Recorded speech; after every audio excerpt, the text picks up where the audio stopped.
Every rancher knows the fear of losing someone to the wilderness. Every dog owner understands the bond that death itself cannot break. In the unforgiving expanse of Red Rock Canyon, Cowboy Jake Morgan and his faithful companion Scout vanished without a trace, leaving behind only questions that haunted a small town for 18 long months. Then came the discovery that changed everything. Jake's body, suspended from ancient trees near the canyon's edge, told a story of violence and betrayal. Scout's bones lay scattered beneath, a loyal friend who never left his master's side. The wilderness didn't claim them, someone did. But who would murder a quiet rancher and his dog in such a remote, godforsaken place? What dark secrets lie buried in the abandoned mining tunnels that snake through Red Rock Canyon like veins of poison? Tell us where you're watching from, and please subscribe for more stories like this. Sheriff Eleanor Martinez stood at her office window, watching the morning sun paint Cedar Falls in shades of amber and gold. The town stretched out before her like a photograph from a simpler time. Weathered storefronts, pickup trucks parked at angles that suggested their owners had more pressing concerns than parallel lines, and the kind of main street where everyone still waved at passing neighbors. At 52, Elena had seen enough of the world to appreciate the peace that small towns offered. But she'd also seen enough to know that darkness could flourish in the quietest corners. The coffee in her mug had gone cold an hour ago, but she held it anyway, finding comfort in the familiar weight. Outside, old Pete was sweeping the sidewalk in front of his hardware store with the same methodical precision he'd used for 30 years. Mrs. Henderson was arranging flowers in the window boxes of her cafe, humming a tune that drifted faintly through the glass.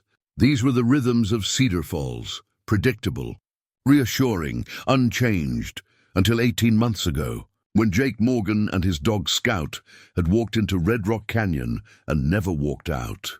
Elena turned from the window and studied the file that had dominated her desk for far too long. Jake's photograph stared back at her, a weathered face beneath a well-worn cowboy hat, eyes that held the quiet dignity of a man who understood the value of honest work. Beside him sat Scout, a German shepherd mix with intelligent brown eyes and a coat that caught the sunlight like burnished copper.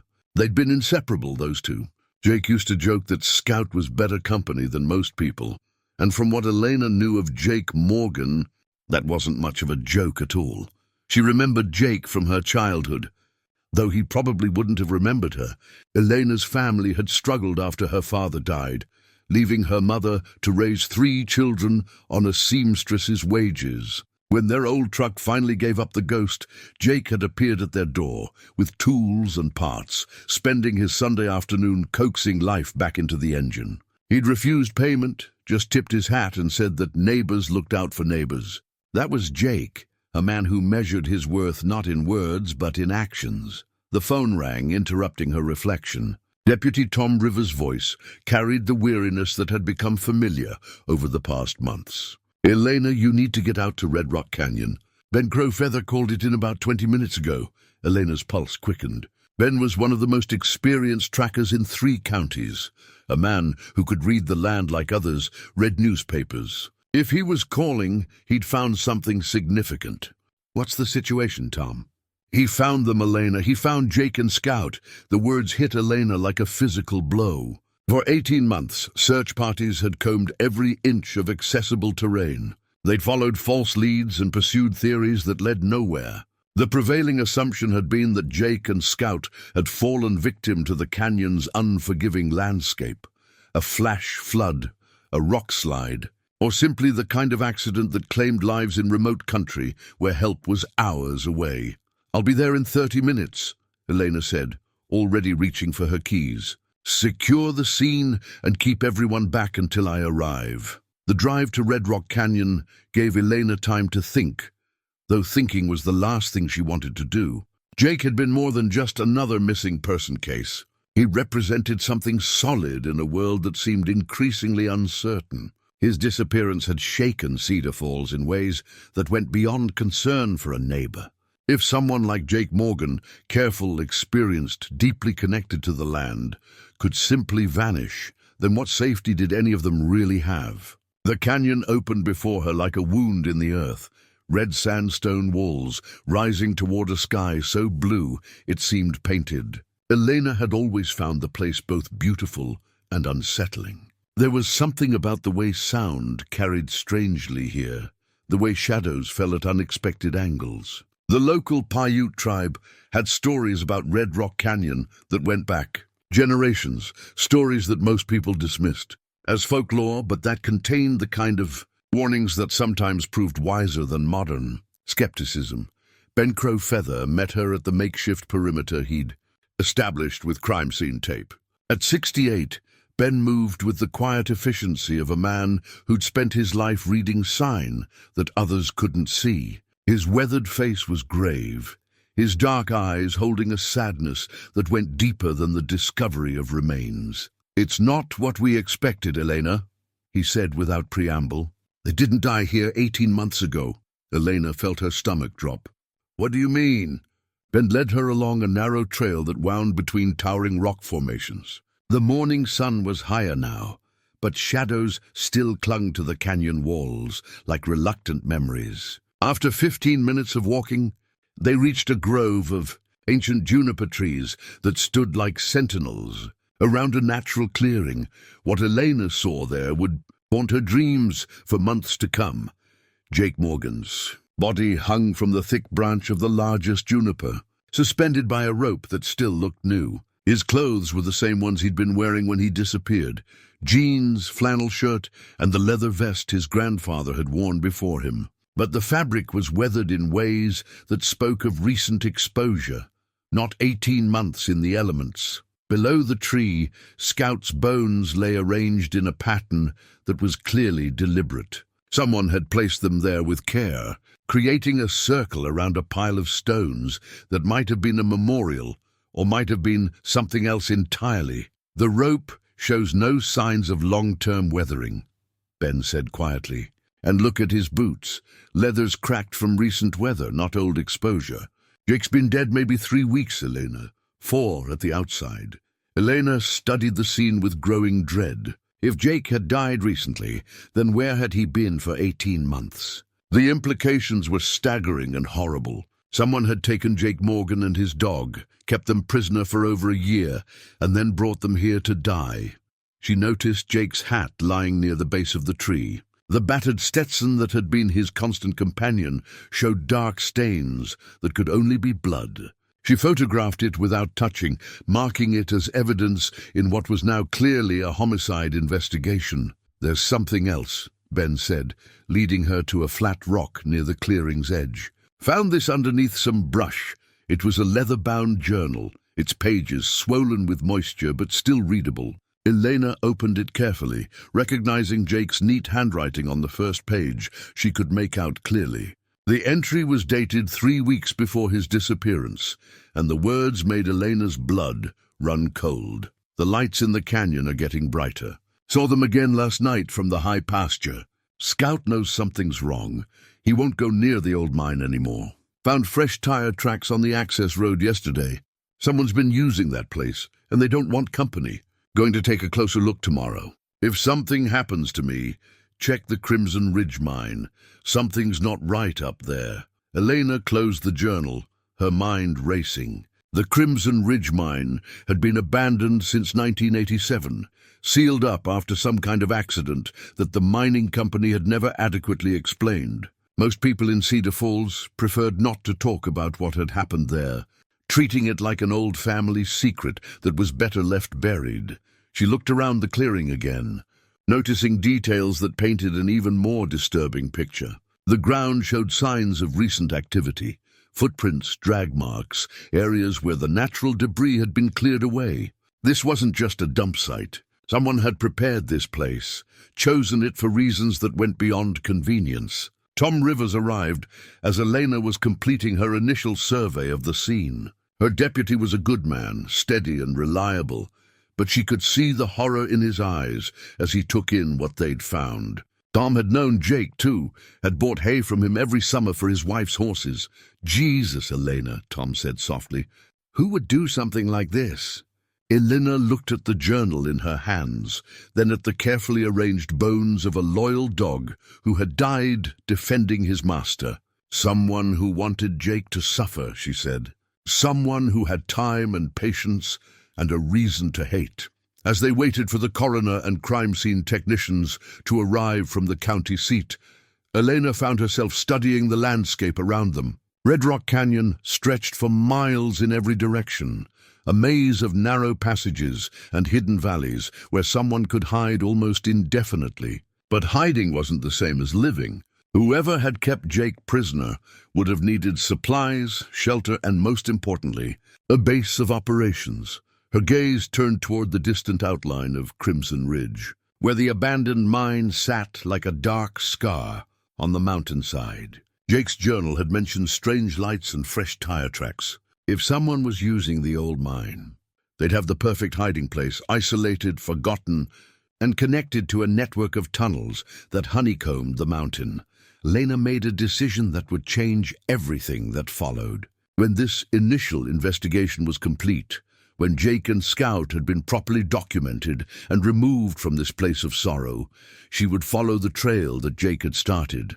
She owed him that much. She owed the town that much, and she owed it to herself to find the truth, no matter how dark it might be. The sound of approaching vehicles echoed off the canyon walls, signaling the arrival of the technical team. Elena took one last look at the clearing, memorizing every detail. Jake Morgan had been a good man who'd tried to help his neighbors and protect his community. Someone had tortured and killed him for that goodness, and they'd killed his faithful dog for the simple crime of loyalty. In Elena's experience, people who could commit such acts rarely stopped with one victim, which meant that somewhere in the shadows of Red Rock Canyon, a killer was still free, still dangerous, and still capable of turning another family's world into a nightmare. The investigation was just beginning, but Elena already knew it would test everything she believed about justice, truth, and the price of keeping secrets in a small town where everyone thought they knew everyone else's business.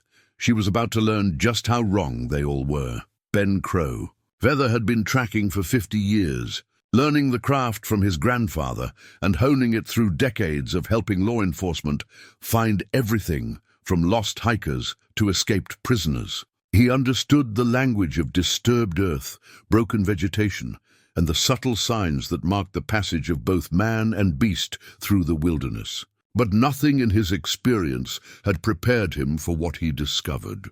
In the grove of ancient junipers, on that clear September morning, he'd been following what appeared to be an old game trail when Scout's bones caught his attention. At first glance, they might have belonged to any large dog that had died in the wild, but Ben noticed immediately that they were arranged too precisely to be natural. Someone had placed each bone with deliberate care, creating a pattern that spoke of ritual or ceremony rather than random scattering by scavengers.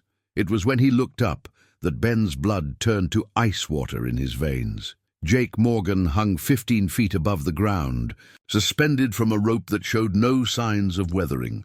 His body swayed slightly in the morning breeze, casting shadows that danced across Scout's carefully arranged remains. Ben had seen death many times in his long life, but there was something about this scene that felt profane, a violation of natural order that went beyond simple murder. Ben backed away slowly, careful not to disturb anything that might be evidence. His hands shook slightly as he pulled out his cell phone, grateful for the rare patch of decent reception in the canyon. The call to Deputy Rivers was brief and professional, but Ben's voice carried undertones of horror that 18 months of unsuccessful searching had never produced. After making the call, Ben established a perimeter using crime scene tape from his truck. He'd worked enough cases with Elena Martinez to know the importance of preserving evidence, and his tracker's eye had already spotted details that would prove crucial to the investigation.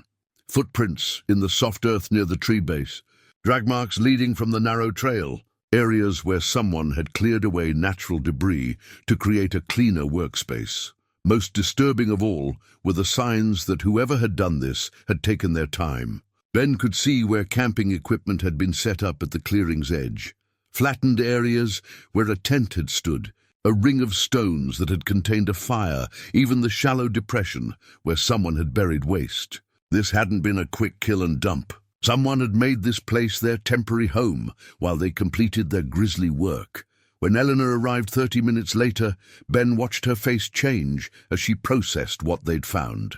He'd known Elena since she was a child, had taught her to read animal tracks during summer visits to her uncle's ranch.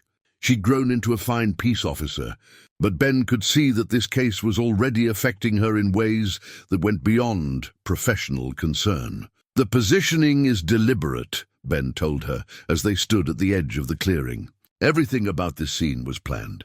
Look at how the rope is tied. That's not a hangman's noose. It's a bowline knot, meant to tighten gradually. Whoever did this wanted Jake to die slowly." Elena studied the rope with grim attention.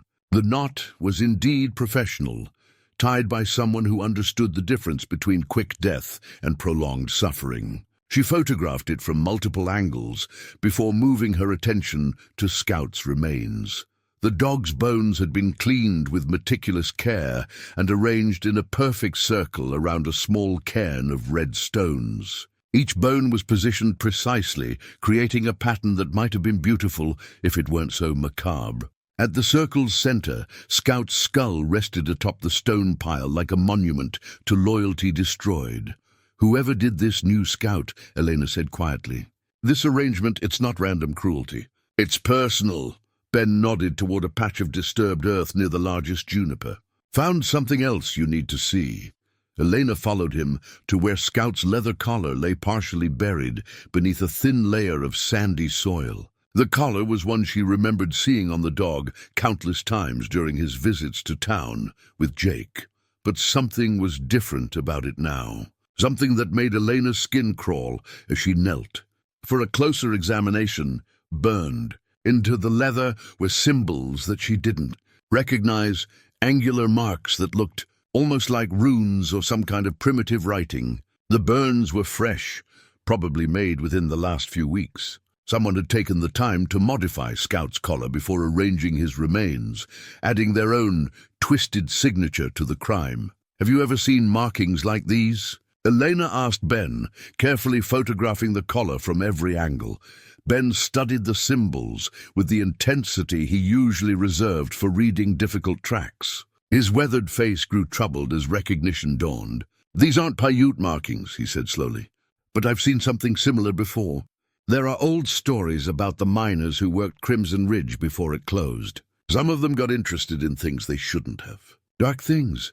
Elena felt a chill that had nothing to do with the morning air. Jake's journal had mentioned the mine, and now this collar suggested a connection between his death and the abandoned Crimson Ridge operation. She was beginning to suspect that Jake's investigation into strange lights and tire tracks had led him into something far more dangerous than he'd imagined. The arrival of Dr. Sarah. Chen interrupted Elena's thoughts. The county coroner was a precise woman in her 40s who approached death scenes with the same methodical care that Elena applied to crime scenes. Dr. Chen's initial examination confirmed what Ben had suspected. Jake had been dead for weeks, not months, and certainly not the 18 months since his disappearance. "Ligature marks on the wrists and ankles," Dr. Chen reported as she completed her preliminary examination. "Signs of prolonged restraint. This man was held captive for an extended period before his death. The rope burns around his neck are consistent with slow strangulation rather than a quick drop. Whoever did this wanted him to suffer." Elena documented every detail as Dr. Chen worked, building a record that would eventually help convict Jake's killer. But with each new piece of evidence, the case became more disturbing. This wasn't a crime of passion or opportunity. Someone had planned Jake's abduction and murder with chilling deliberation, keeping him prisoner for over a year before finally bringing him to this remote place to die. The most haunting discovery came when Dr. Chen examined Scout's remains. The dog's bones showed evidence of malnutrition and stress fractures consistent with prolonged confinement. But there were also signs of recent trauma, broken ribs, and a fractured skull that spoke of violence in the animal's final moments. The dog was beaten to death, Dr. Chen said with unusual emotion in her clinical voice, probably in front of the victim. Psychological torture. Elena closed her eyes, trying to push away the mental image of Jake's final hours. To lose Scout, his constant companion and closest friend, in such a brutal way would have broken something essential in the quiet rancher. Perhaps that had been the point. Perhaps his captor had wanted to destroy Jake's spirit before finally ending his life. By midday, the crime scene team had documented everything and removed both bodies for transport to the county morgue. Elena remained in the clearing with Ben, studying the landscape and trying to understand what had drawn the killer to this particular spot. "It's hidden but accessible," Ben observed. "You can get a vehicle to within a quarter-mile if you know the old mining roads. But it's isolated enough that someone could work here for days without being disturbed." Elena nodded, but her attention was focused on the view from the clearing toward Crimson Ridge. The abandoned mine was clearly visible from here, a dark scar on the mountainside that seemed to watch over the canyon like a malevolent eye. Jake's journal had mentioned strange lights, and Elena wondered if his killer had chosen this spot specifically so that Jake could see the mine during his final hours. The drive back to Cedar Falls was somber, filled with radio chatter as news of the discovery spread through the county's emergency services network. Elena knew that within hours the entire town would know that Jake and Scout had been found. She also knew that the details of their deaths would eventually leak out, spreading fear through a community that had convinced itself Jake's disappearance was simply a tragic accident. She stopped at the hardware store to speak with old Pete before the rumors could take root and grow into something even more frightening than the truth. Pete had known Jake well, had sold him supplies for ranch repairs and camping trips into the canyon. If anyone would have insight into Jake's final weeks before the disappearance, it would be Pete. Jake was worried about something those last few weeks, Pete confirmed, when Elena asked about Jake's state of mind. Came in asking about heavy-duty flashlights, rope, even bought a hunting knife that seemed like overkill for ranch work. When I asked what he needed all that gear for, he just said he was doing some investigating that the sheriff's department ought to be handling. Elena felt another piece of the puzzle click into place. Jake hadn't just stumbled into danger. He'd been actively pursuing something that he believed required law enforcement attention. His journal mentioned the mine and strange lights. But there had to be more to his investigation than simple curiosity about trespassers. As she walked back to her patrol car, Elena noticed how different Cedar Falls felt now that Jake's body had been found. The town's rhythm seemed slightly off, as if everyone was holding their breath and waiting for the other shoe to drop. People who usually called out greetings from across the street now watched her with questioning eyes. Looking for reassurance she couldn't yet provide, Mayor Clayton Webb intercepted her outside the sheriff's office, his usually jovial demeanor replaced by obvious concern. Webb was a politician first and foremost, and Elena could see him calculating how Jake's murder might affect the town's carefully maintained image as a safe haven for retirees and tourists. "Elena, I know you're just getting started with this investigation, but I want you to know that you have the full support of the town council," Webb said, with the smooth confidence that had gotten him elected 3 times running. "Whatever resources you need, whatever expertise we can bring in from outside, don't hesitate to ask." Eleanor studied the mayor's face, looking for any sign that his concern was more than political calculation. Webb had always been supportive of law enforcement, but there was something in his manner that struck her as slightly forced. Still, she nodded her appreciation for his offer of support. She had a feeling she was going to need all the help she could get. That evening, Eleanor sat in her office long after Tom Rivers had gone home to his family. Jake's journal lay open on her desk, and she read through his final entries by the light of her desk lamp.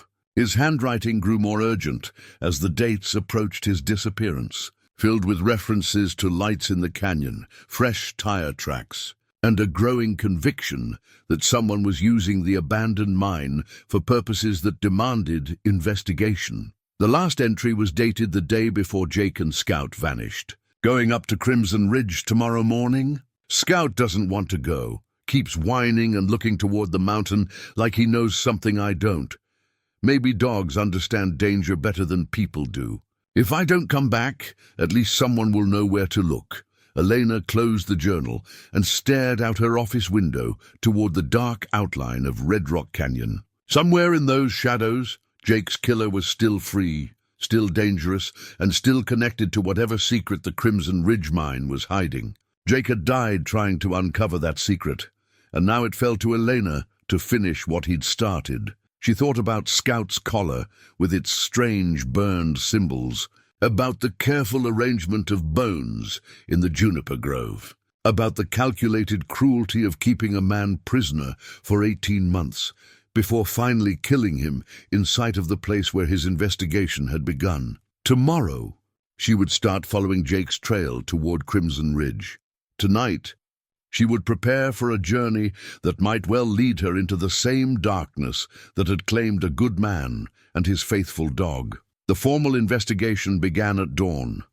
3 days after the discovery in Red Rock Canyon, Elena had spent the intervening time establishing a timeline of Jake's final weeks and reaching out to county and state resources for assistance with what was clearly the most serious crime Cedar Falls had seen in decades. The weight of the case settled on her shoulders like a familiar burden, heavy but manageable, demanding but not impossible. Dr. Sarah Chen's preliminary autopsy report arrived via secure email as Eleanor finished her first cup of coffee. The coroner's findings painted a picture of systematic torture that made Elena's stomach turn. Jake had been malnourished for months, showing signs of being fed just enough to keep him alive. His wrists and ankles bore scars from restraints that had been tightened and loosened repeatedly, suggesting his captor had wanted him conscious and aware of his situation.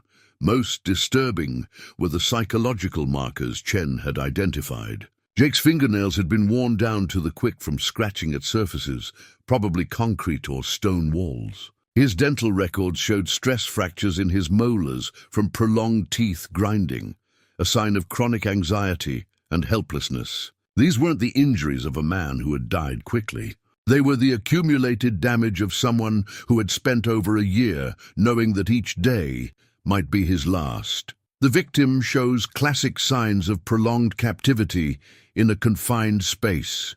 Chen had written in her clinical prose, "Evidence suggests he was held underground or in a similar environment with limited natural light. Vitamin D deficiency is severe, consistent with little to no sun exposure for an extended period. Underground." Elena stared at that word, feeling pieces of a horrible puzzle begin to align. Jake's journal had mentioned the mine. Scout's collar bore symbols that Ben associated with the old mining operation. And now the autopsy suggested Jake had been held in precisely the kind of underground environment that Crimson Ridge provided. She drove to Jake's ranch in the late morning, accompanied by Tom Rivers, and armed with a search warrant that was probably unnecessary, but provided legal protection for anything they might discover.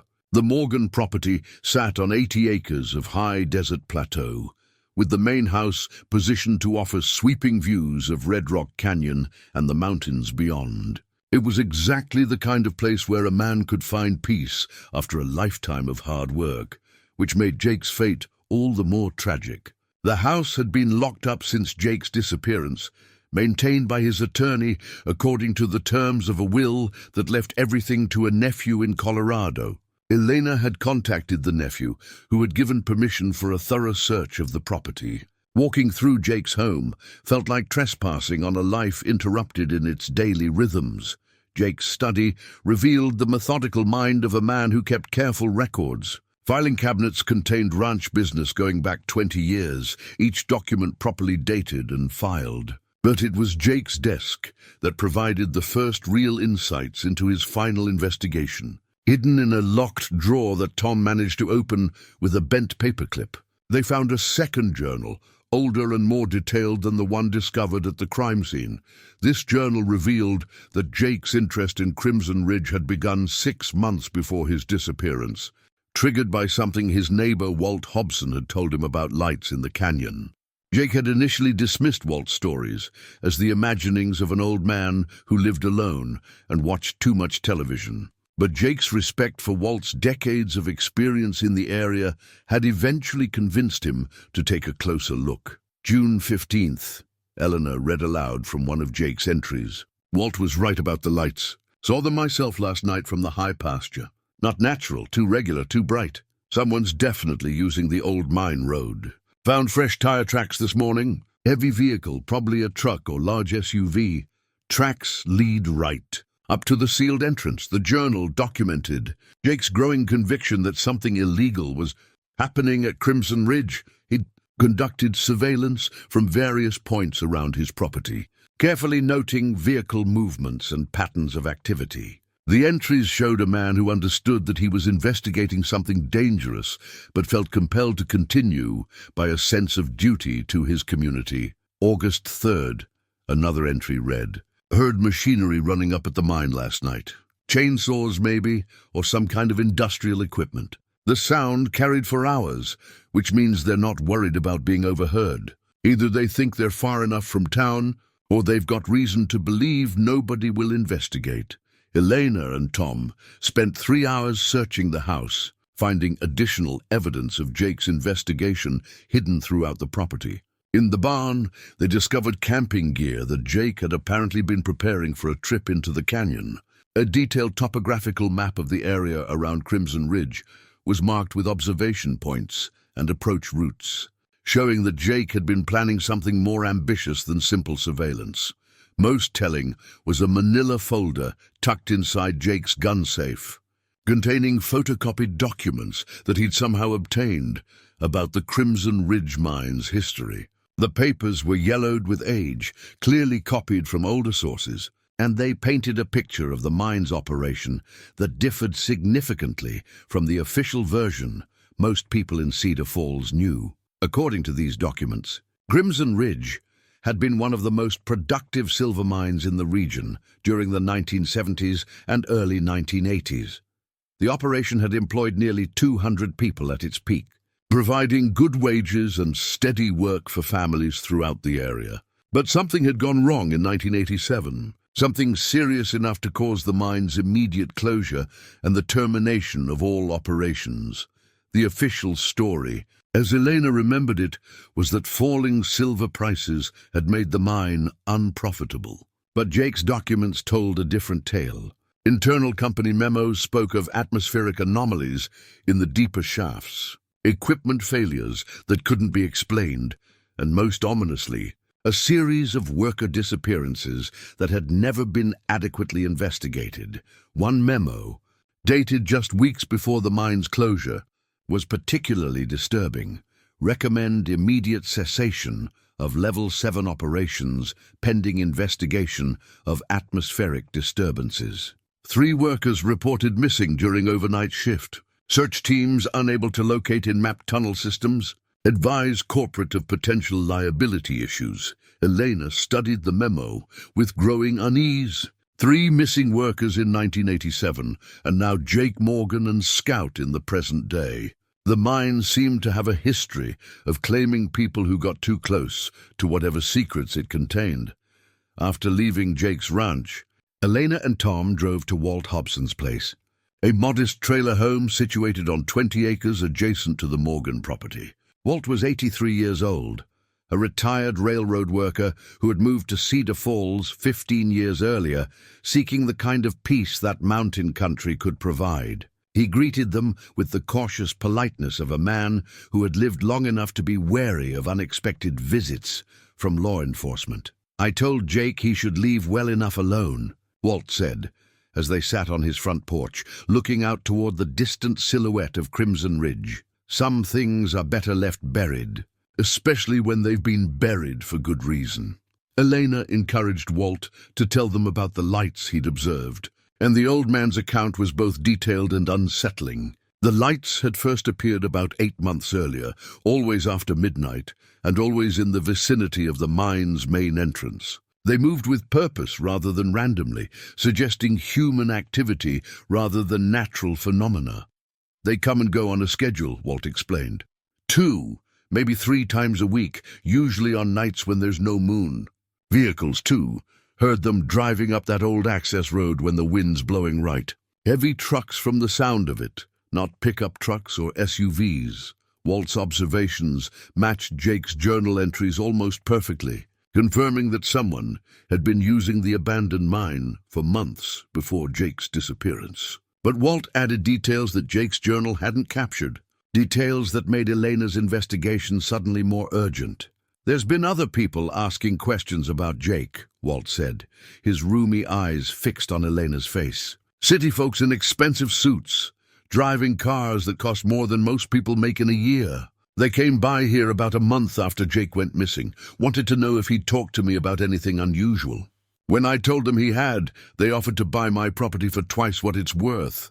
Elena felt a chill of recognition. Corporate interest in Walt's land, combined with Jake's discovery of mining company documents, suggested that whatever was happening at Crimson Ridge involved people with significant resources and motivation to keep their activities secret. That afternoon, Elena drove to the county courthouse to research the mine's ownership history and any official records related to its closure. What she found there deepened the mystery rather than resolving it.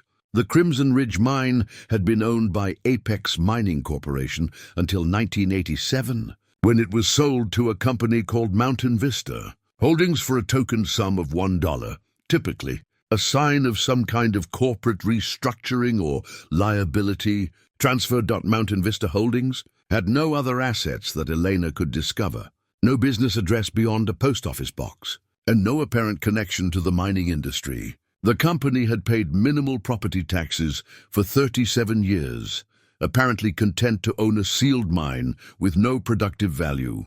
But the recent interest in Walt's property suggested that Mountain Vista, or whoever controlled it, was becoming more active. Elena's research was interrupted by a call from Dr. Chen with additional autopsy results. The coroner had found something in Jake's stomach contents that hadn't been immediately apparent, traces of a sedative drug typically used in veterinary medicine. The drug would have kept Jake compliant but conscious, aware of his situation but unable to effectively resist or escape. This level of pharmaceutical sophistication suggests medical knowledge, Dr. Chen reported. Whoever held your victim knew exactly how to keep him docile without risking an overdose. This wasn't amateur hour, Sheriff. You're looking for someone with professional-level expertise. As Elena hung up the phone, she realized that Jake's investigation had led him into something far more complex and dangerous than a simple trespassing case. Someone with medical knowledge, corporate resources, and 18 months of patience had tortured and killed a man whose only crime was caring about his community.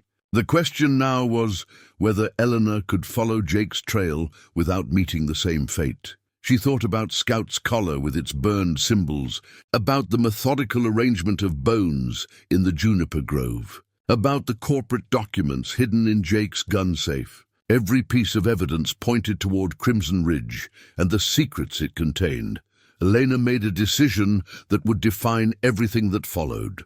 Tomorrow, she would begin her own investigation of the abandoned mine, armed with Jake's research and her own determination to find the truth. She owed it to Jake, she owed it to Scout, and she owed it to a town that deserved to know what kind of evil had been operating in the shadows of their mountain community. The sun was setting behind Red Rock Canyon as Elena drove home, painting the landscape in shades of crimson that seemed appropriate for the blood that had been spilled in pursuit of secrets. Somewhere in those mountains, Jake's killer was still free, still dangerous, and still protected by whatever conspiracy had cost 3 miners their lives in 1987.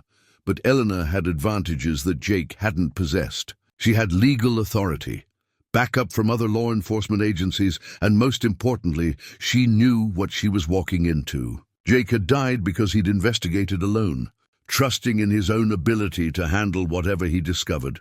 Elena wouldn't make that mistake. Agnes Fletcher had been Cedar Falls' unofficial historian for nearly 40 years, maintaining detailed records of the town's development, its notable residents, and the businesses that had shaped its character. At 76, she possessed the kind of institutional memory that libraries couldn't replicate, personal knowledge of events, relationships, and secrets that never made it into official documents. Eleanor had always respected Agnes for her sharp mind and encyclopedic knowledge of local history. But she wasn't prepared for what the old woman revealed about Crimson Ridge. They met at Agnes's house on Thursday afternoon, sitting in a living room that doubled as an archive of Cedar Falls memorabilia. Photo albums, newspaper clippings, and handwritten journals covered every available surface, creating a chronological record of a community's evolution from frontier outpost to modern small town. Agnes moved through this material with the confidence of someone who knew exactly where to find any piece of information she needed. The mine closure was a terrible business, Agnes said, settling into her favorite chair with a thick manila folder balanced on her lap. 13 men went down for the night shift on September 15, 1987, and none of them came back up. The official story was equipment failure, some kind of cave-in that sealed them in the deeper tunnels. But people who worked there knew better. Elena leaned forward, her notebook ready. What did they know? Agnes opened the folder, revealing newspaper clippings that Elena had never seen, despite her familiarity with the town's history. The headlines spoke of tragedy and unanswered questions. Crimson Ridge miners missing, search efforts suspended. Mining company cites safety concerns. The miners who survived that shift said it wasn't a cave-in, Agnes continued.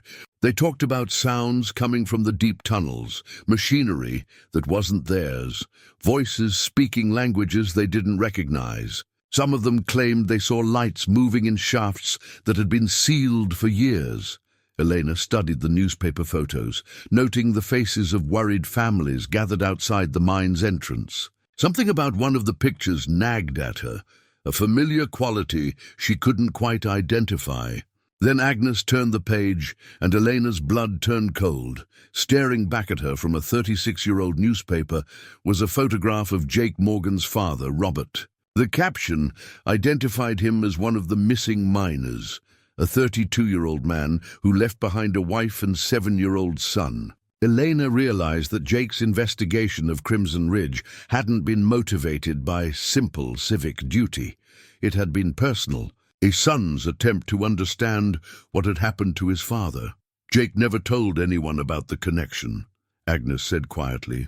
His mother moved them away from Cedar Falls right after Robert disappeared. Couldn't bear to stay in a place that reminded her of her loss. Jake didn't come back until he was grown, bought the ranch with money his father had left in life insurance. I think he always wondered about what really happened at that mine. The revelation reframed everything Elena thought she knew about Jake's investigation. He hadn't stumbled across evidence of illegal activity at Crimson Ridge. He'd been deliberately searching for answers about his father's disappearance. The journal entries took on new meaning when viewed through the lens of a son seeking closure for a childhood trauma. Agnes provided Elena with copies of everything she had about the 1987 incident, including testimonials from surviving miners that had never been published. These first-hand accounts painted a picture of the mine's final days that was far stranger than equipment failure or industrial accident. Tommy Vasquez was the shift foreman that night, Agnes said, pointing to a handwritten statement. He said the missing men had volunteered for extra duty in Level 7, the deepest part of the mine.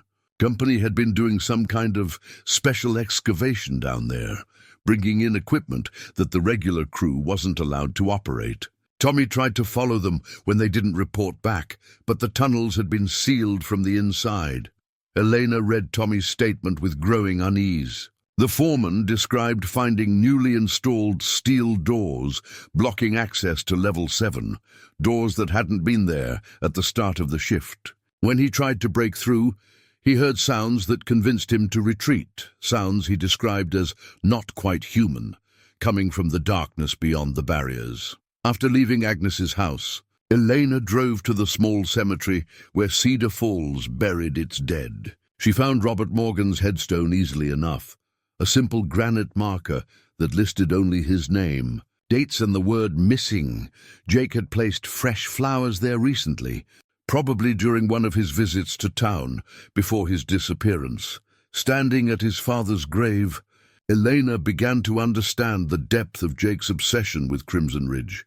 He'd grown up knowing his father had vanished into that mountain and never come out. Every time he looked toward the mine from his ranch, he'd been reminded of unfinished business, unanswered questions, and a family legacy of loss that demanded resolution.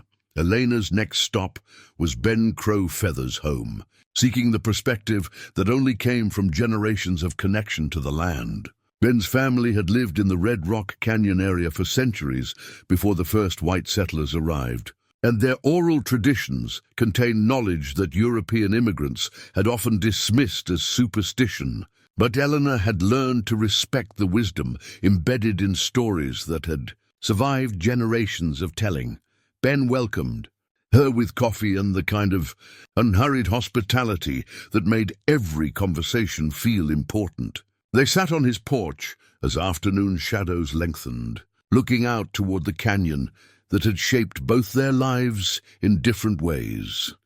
"My grandfather told stories about that mountain," Ben said when Elena asked about tribal knowledge of Crimson Ridge. "Said there were places where the earth was thin, where things from below could push through into our world.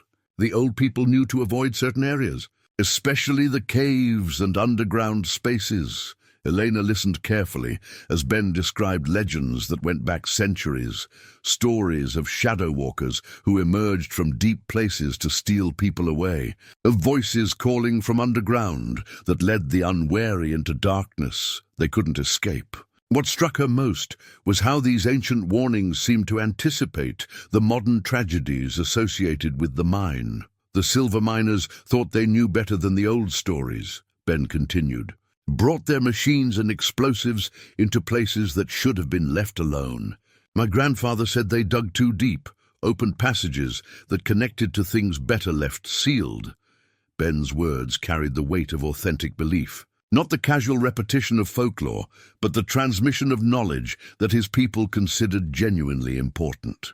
Elena found herself taking notes, not as a skeptical law enforcement officer, but as someone beginning to understand that Jake's fate might be connected to forces that conventional investigation couldn't address. The conversation was interrupted by Tom Rivers' arrival, his patrol car crunching up Ben's gravel driveway with obvious urgency. Elena could see the concern on her deputy's face as he approached the porch, and she knew immediately that something significant had happened.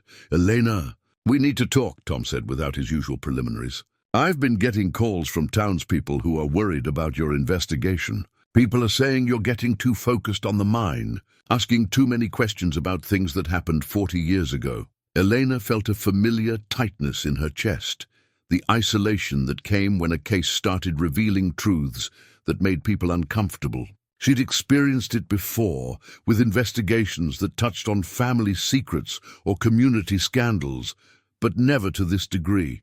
"Who's been complaining?" she asked. Tom's hesitation told her everything she needed to know. The complaints were coming from people with influence, people who had reasons for wanting the past to stay buried. "Mayor Webb called me this morning," Tom admitted. "Said some business owners are concerned that focusing on old tragedies might hurt tourism and development prospects. He suggested you might want to concentrate on finding Jake's killer without stirring up unrelated historical events." Elena felt anger building in her chest. Jake had died, trying to uncover the truth about his father's disappearance, and now the same forces that had covered up the 1987 incident were trying to derail her investigation. Webb's concern about tourism was transparently political, more worried about Cedar Falls' image than justice for a murdered man. "I think you should be careful, Elena," Ben said quietly. "If what happened to those miners in 1987 is connected to what happened to Jake, then you're dealing with people who have been keeping secrets for a very long time. People like that don't hesitate to eliminate threats." That evening, Elena returned to Jake's ranch to conduct a more thorough search of his barn and outbuildings. Hidden beneath a tarp in the barn's back corner, she found equipment that confirmed her growing suspicions: about Jake's final investigation. A rusty mining headlamp, vintage pickaxe, and coiled rope suggested that Jake had been preparing for more than surveillance of the mine's exterior. The headlamp was particularly telling, an old carbide model that would have been standard equipment for miners in the 1980s. Elena realized that Jake must have obtained it from somewhere connected to Crimson Ridge's original operation, possibly from his father's belongings or from one of the surviving miners. The pickaxe showed recent sharpening, and the rope was modern climbing gear rated for serious underground work. Jake had been planning to enter the mine itself, to follow his investigation into the tunnels where his father had disappeared 36 years earlier. The equipment represented a son's final attempt to find answers, regardless of the personal cost. As Elena photographed the mining gear, she became aware of a sound that didn't belong, the distant rumble of a vehicle engine somewhere on the property. She moved to the barn's window and saw headlights approaching along the access road, moving slowly, as if the driver was unfamiliar with the terrain. Lena drew her service weapon and positioned herself where she could observe the approaching vehicle without being seen. The truck stopped near the main house, and two figures emerged, men in dark clothing who moved with the purposeful efficiency of professionals. They didn't announce themselves or call out, instead proceeding directly to the house and beginning what appeared to be a systematic search. Elena realized that she was witnessing exactly what had probably happened to Jake, surveillance and pursuit by people who had been monitoring his investigation. The difference was that Elena was armed, trained, and aware of the danger she was facing.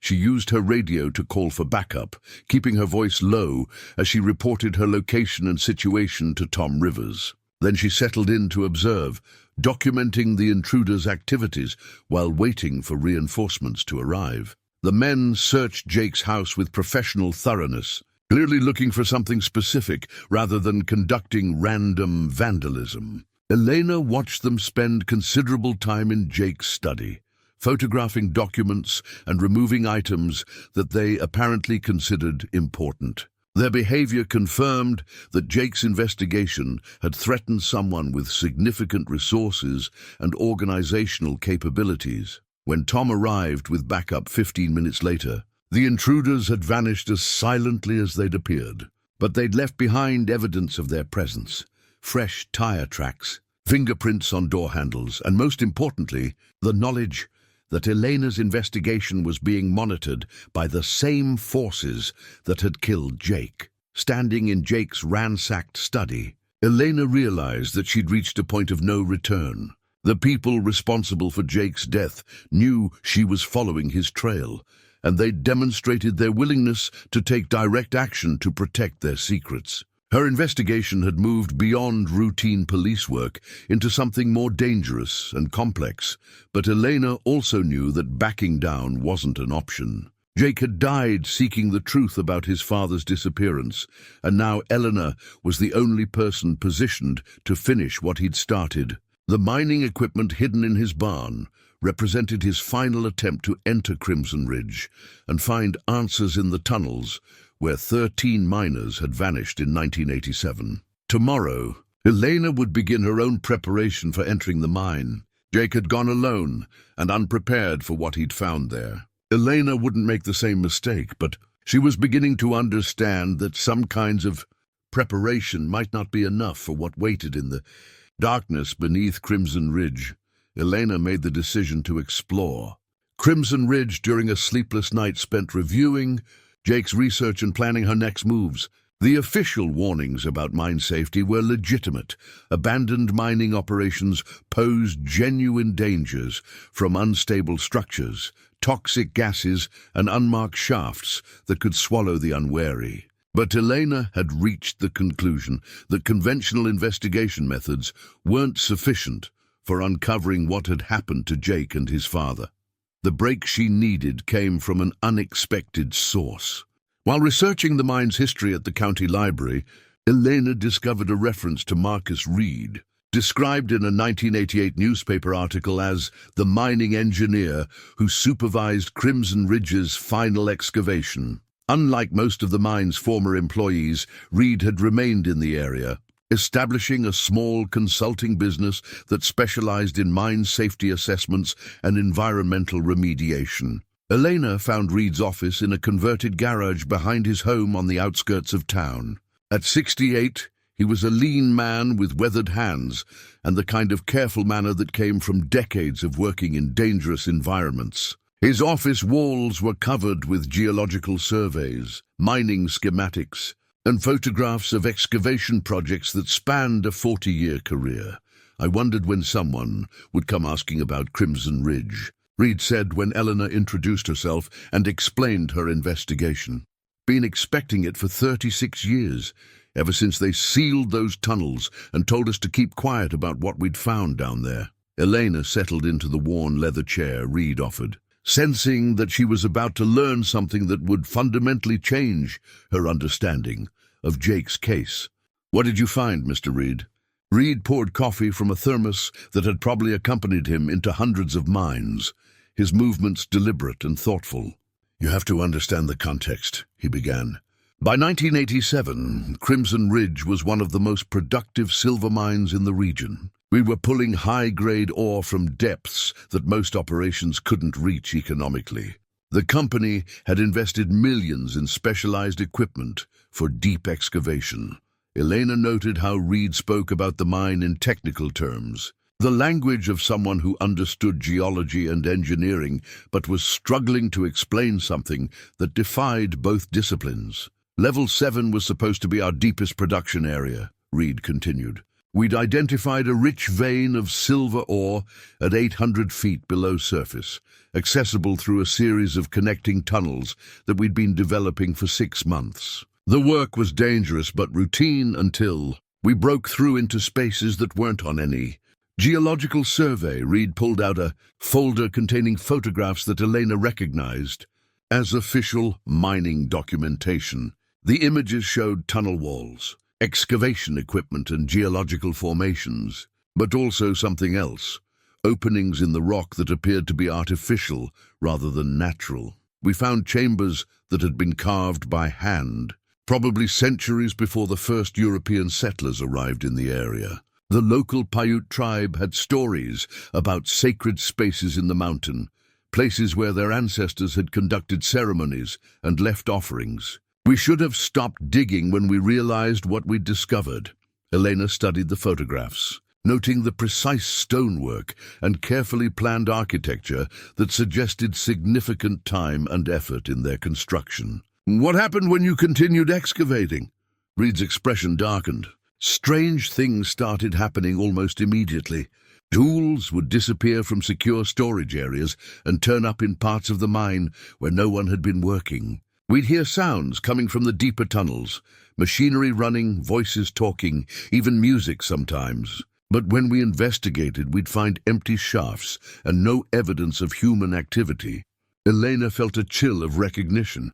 Reed's account matched the strange phenomena that Ben Crow Feather had described in tribal legends, suggesting that the 1987 incident might have been the latest in a long series of encounters with whatever existed beneath. Crimson Ridge, the company brought in specialists from the federal government, Reed continued. Geologists, archaeologists, even some people who claimed to be experts in what they called anomalous phenomena. None of them could explain what was happening, but they all agreed that excavation should stop immediately. Elena leaned forward. Federal involvement? In a private mining operation? The specialists said we'd uncovered something that fell under federal jurisdiction, Reed explained. Claimed it was a matter of national security, though they never explained why or how. The 13 miners who disappeared on September 15th had volunteered for a special assignment, documenting the chambers we'd discovered and mapping the tunnel systems that connected to them. Elena realized that she was finally hearing the truth about the 1987 incident. The missing miners hadn't been victims of an industrial accident. They'd been participants in some kind of government investigation that had gone terribly wrong. Reed opened another folder, revealing hand-drawn maps that showed tunnel systems extending far beyond Crimson Ridge's official excavation areas. The chambers connected to a network of passages that honeycombed the entire mountain. Some of them were natural caves, but others showed signs of deliberate construction. The federal people were particularly interested in chambers that seemed to serve as gathering places or ceremonial centers. Elena studied the maps, noting how the tunnel systems extended toward Red Rock Canyon and the area where Jake's body had been discovered. "Did Jake Morgan contact you about these maps?" Reed nodded slowly. "Jake came to see me about 3 months before he disappeared. Said he'd been investigating strange activity at the mine and wanted to understand what had happened to his father. I told him the same thing I'm telling you. Some secrets are kept buried for good reasons." Eleanor felt pieces of the puzzle clicking into place. Jake had been working with Reed to understand the mine's layout and history, preparing for his own investigation of the chambers where his father had vanished. The mining equipment she'd found in Jake's barn made perfect sense now. He'd been planning to follow the mapped routes into Level 7. "I gave Jake copies of the original survey maps," Reed admitted. "Also told him about the federal classification that still covers most of what we discovered down there. The official position is that Crimson Ridge contains archaeological sites of national importance that are protected under federal law. Unauthorized access is a felony." Elena realized that Jake's investigation had put him in violation of federal law as well as local regulations. But more importantly, Reed's account suggested that the people responsible for Jake's death might have connections to whatever government agencies had been involved in the 1987 cover-up. "Mr. Reed, I need to ask you a direct question," Elena said. "Do you believe Jake's death is connected to what happened at Crimson Ridge in 1987? Reed was quiet for a long moment, weighing his words carefully. Jake was asking the same questions that got 13 miners killed 36 years ago. He was determined to enter those tunnels and find out what happened to his father.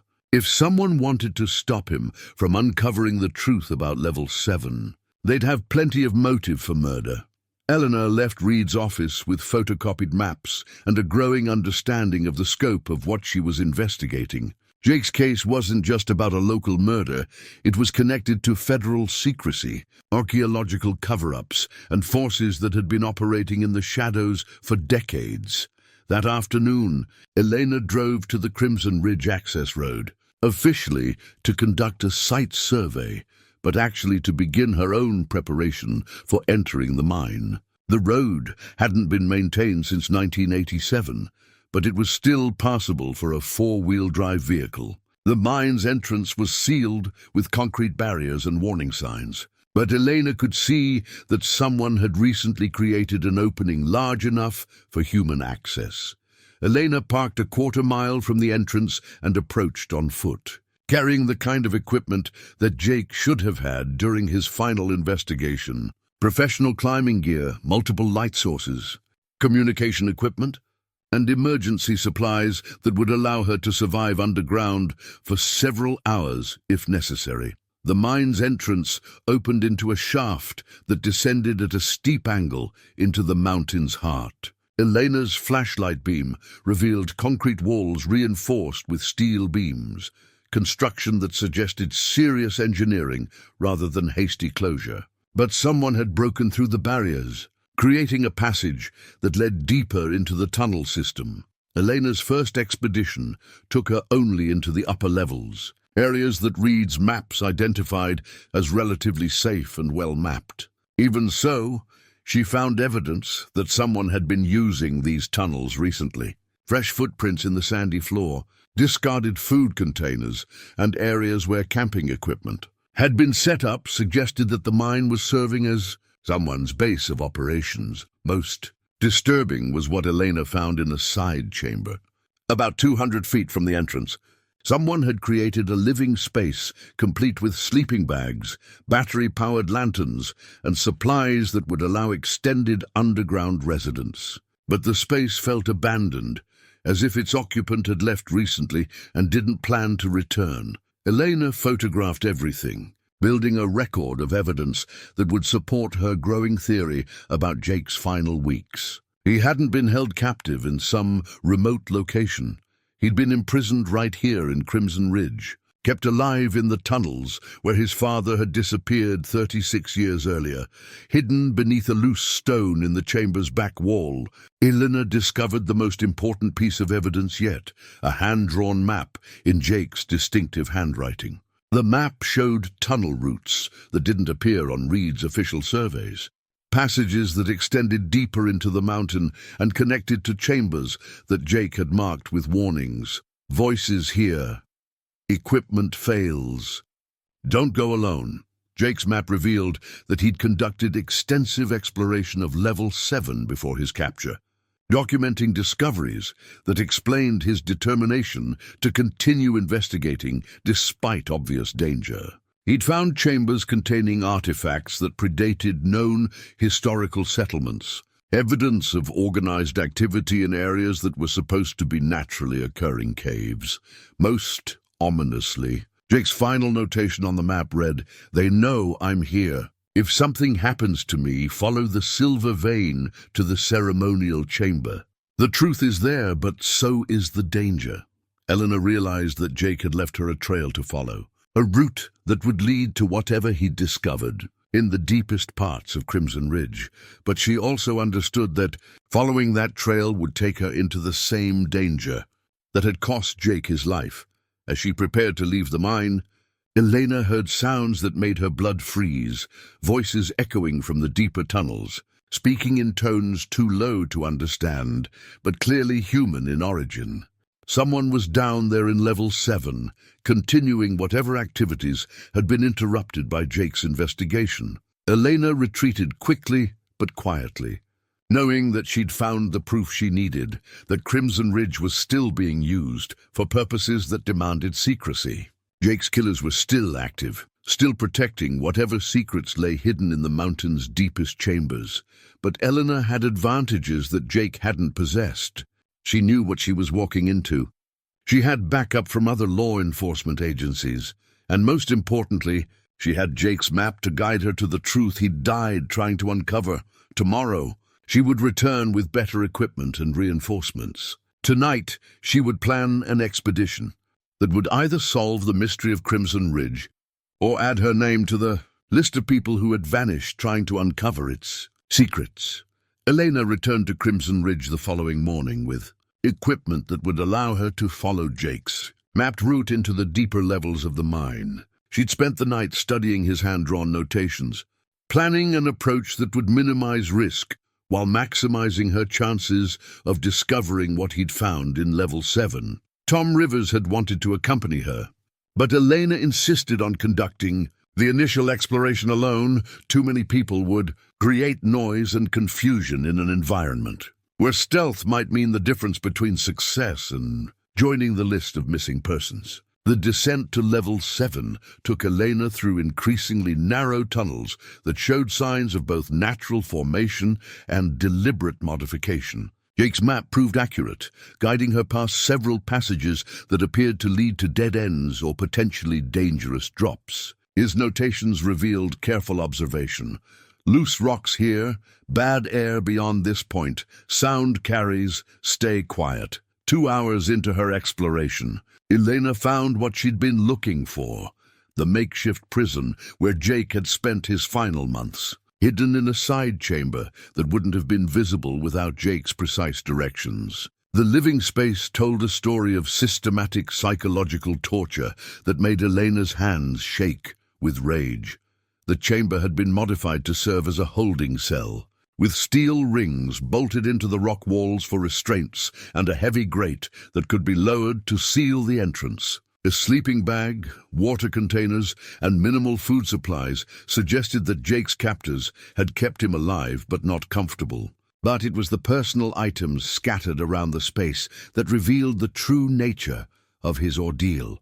Photographs of Scout covered one wall, pictures that showed the dog in various stages of distress, some clearly taken during his captivity. Elena realized that Jake's captors had tortured Scout slowly, documenting the animal's suffering and forcing Jake to watch his closest companion deteriorate over months of imprisonment.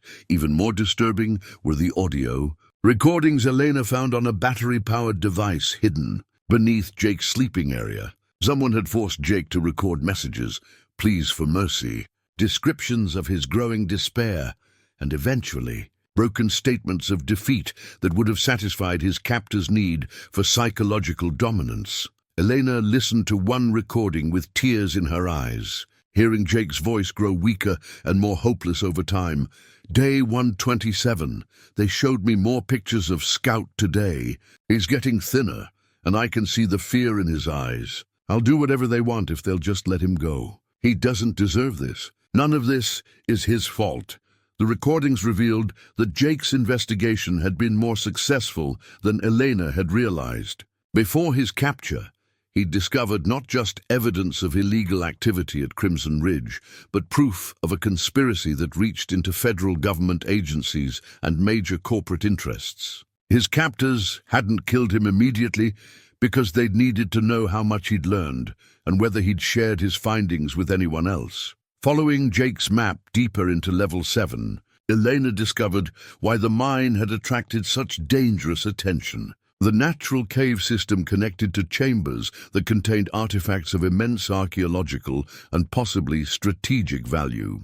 Pre-Columbian pottery, metalwork, and stone carvings suggested that Red Rock Canyon had been a major ceremonial center for indigenous peoples, centuries before European contact, but it was in the deepest chamber that Elena found what had cost 13 miners their lives in 1987 and led to Jake's, but it was in the deepest chamber that Elena found what had cost 13 miners their lives in 1987 and led to Jake's murder in the present day. The ceremonial center contained deposits of rare earth minerals that were essential for advanced technology, elements worth billions of dollars and crucial for military applications that couldn't be publicized. Elena photographed everything, understanding now why federal agencies had classified Crimson Ridge and why corporate interests were willing to kill to protect their access to the site. This wasn't just about archaeological preservation. It was about controlling resources that could determine technological superiority in an increasingly competitive global environment. In a smaller chamber adjacent to the ceremonial center, Elena made the discovery that explained Jake's determination to continue his investigation despite obvious personal danger. Scattered among rocks that had fallen during the 1987 incident, she found human remains that included a corroded metal identification badge. The badge belonged to Robert Morgan, Jake's father, confirming that the missing miners had reached this chamber before whatever disaster had claimed their lives. Elena realized that Jake had been searching not just for truth about the mine's illegal operation, but for closure about his father's fate. The son's quest to understand what had happened to his father had led him to uncover a conspiracy that powerful people would kill to protect. Elena was photographing Robert Morgan's remains when she heard sounds that made her blood freeze, footsteps echoing from the tunnels above, moving with the purposeful efficiency of people who knew exactly where they were going. Her captors had discovered her presence and were moving to cut off her escape routes. Elena tried to radio Tom Rivers for backup, but her communication equipment produced only static. Something was interfering with radio signals deep in the mine, either natural geological effects or deliberate jamming.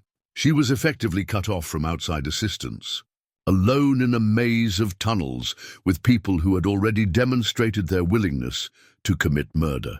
Moving as quietly as possible, Elena began working her way back toward the upper levels, using Jake's map to navigate passages that would avoid the main routes where her pursuers would expect her to travel. But as she climbed through increasingly narrow spaces, Elena discovered something that filled her with dread. Surveillance equipment had been installed throughout the tunnel system. Hidden cameras and motion sensors covered every major intersection, feeding information to monitors that Elena glimpsed in a chamber that served as some kind of command center. The equipment was sophisticated and expensive, suggesting that whoever controlled Crimson Ridge had been monitoring all activity in the mine for years. They'd probably known about Jake's exploration from the moment he'd entered Level 7. Elena realized that her own investigation had been observed from the beginning. her movements tracked and her discoveries documented by people who were now moving to eliminate her before she could expose what she'd learned. The surveillance network extended beyond the mine itself. She could see feeds from cameras positioned around Cedar Falls, monitoring the sheriff's office, the main streets, and even some private residences. The town had been under observation for longer than anyone had suspected, its residents unknowingly subject to surveillance that violated every principle of privacy and civil liberties. Elena understood now why townspeople had been reluctant to discuss the mine. On some level, they'd sensed that their activities were being monitored and judged by unseen watchers. As Eleanor worked her way through the surveillance chamber, documenting evidence that would expose the full scope of the conspiracy, her lights began failing systematically. Someone was cutting power to the illumination systems, forcing her to rely on her emergency flashlight and creating conditions that would make her easier to track and capture. Elena heard voices growing closer, speaking in the measured tones of professionals coordinating a search operation.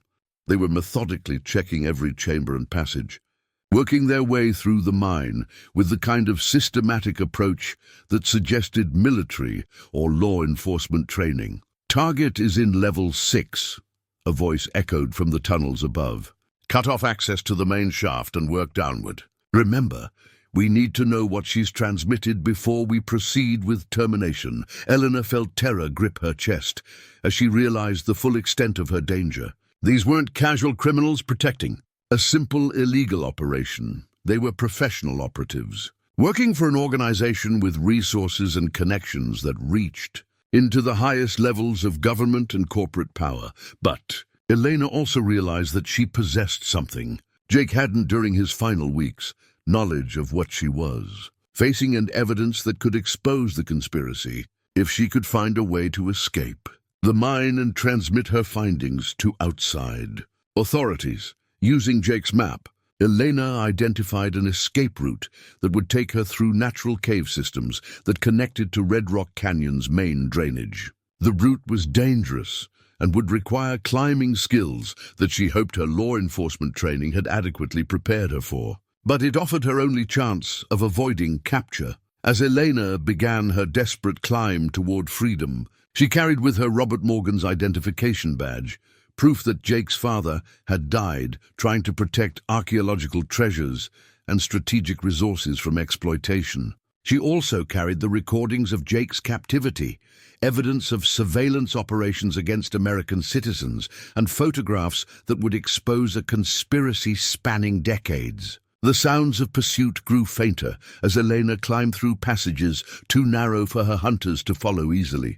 But she knew that escape from the mine was only the beginning of her challenges. The surveillance network she'd discovered meant that nowhere in Cedar Falls was truly safe, and the resources her enemies commanded suggested that conventional law enforcement might not be sufficient to protect her or ensure justice for Jake's murder.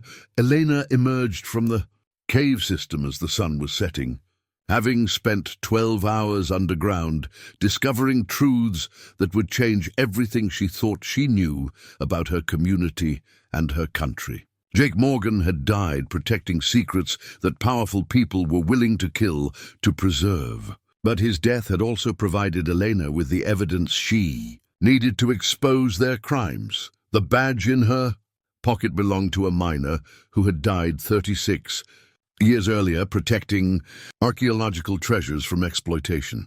The recordings on her equipment documented the systematic torture of a man whose only crime had been caring about his community and seeking truth about his father's fate. Elena stood at the mouth of Red Rock Canyon, looking back toward a town that seemed peaceful and normal, but was actually under surveillance by people who operated outside the law. Tomorrow she would begin the most dangerous phase of her investigation, finding allies who could help her expose the conspiracy while staying alive long enough to see justice done. Jake's map had led her to the truth, but following that truth to its conclusion would require courage that she wasn't sure she possessed. The people responsible for Jake's death had resources, connections, and a willingness to eliminate anyone who threatened their interests. But Elena also had something they probably hadn't expected: a complete record of their crimes and the determination to honor Jake's sacrifice by ensuring that his death served a purpose greater than their desire for secrecy. Elena's escape from Crimson Ridge left her exhausted but alive, carrying evidence that would expose decades of conspiracy and murder. She made it to her patrol car as darkness fell, her mind racing with the implications of what she'd discovered in the mine's deepest chambers. The surveillance equipment, the systematic torture of Jake, the archaeological treasures being exploited for military purposes, all of it pointed to an operation far more sophisticated and dangerous than a simple mining scam. But Elena's relief at escaping the tunnels was short-lived. As she drove toward town, her radio crackled to life with a voice she recognized but had never expected to hear in this context. "Sheriff Martinez, this is Mayor Webb. I understand you've been conducting unauthorized exploration of the Crimson Ridge site. We need to talk immediately." Elena felt her blood turn cold. Webb's tone carried none of his usual political polish. This was the voice of someone accustomed to command and unafraid to exercise it. The fact that he knew about her mine expedition despite her efforts at secrecy confirmed what the surveillance equipment had suggested. The conspiracy reached into the highest levels of Cedar Falls government. "Meet me at the old ranger station on Route 7, Webb continued. "Come alone and bring whatever evidence you think you've discovered. It's time you understood the full scope of what you're interfering with." Elena's training told her to call for backup and approach the meeting with overwhelming force. But her instincts warned her that conventional law enforcement tactics might not be sufficient for what she was facing. If Webb was confident enough to reveal his involvement, he must have resources that made him feel untouchable. Elena drove to the meeting location with her service, weapon ready and her phone set to automatically upload any recordings to cloud storage that Webb's people couldn't easily access. The old ranger station had been abandoned for 20 years, a perfect location for a conversation that neither party wanted overheard. Webb was waiting inside the building, no longer the genial politician Elena had known for years. Instead, she found herself facing a man who radiated the kind of authority that came from operating in shadows where normal rules didn't apply. He wasn't alone. Two men in expensive suits flanked him, their postures suggesting military or intelligence backgrounds. "Elena, you've stumbled into something that's far more important than local law enforcement," Webb said, without preamble. "What you found at Crimson Ridge is part of a classified federal operation that's been ongoing for 36 years.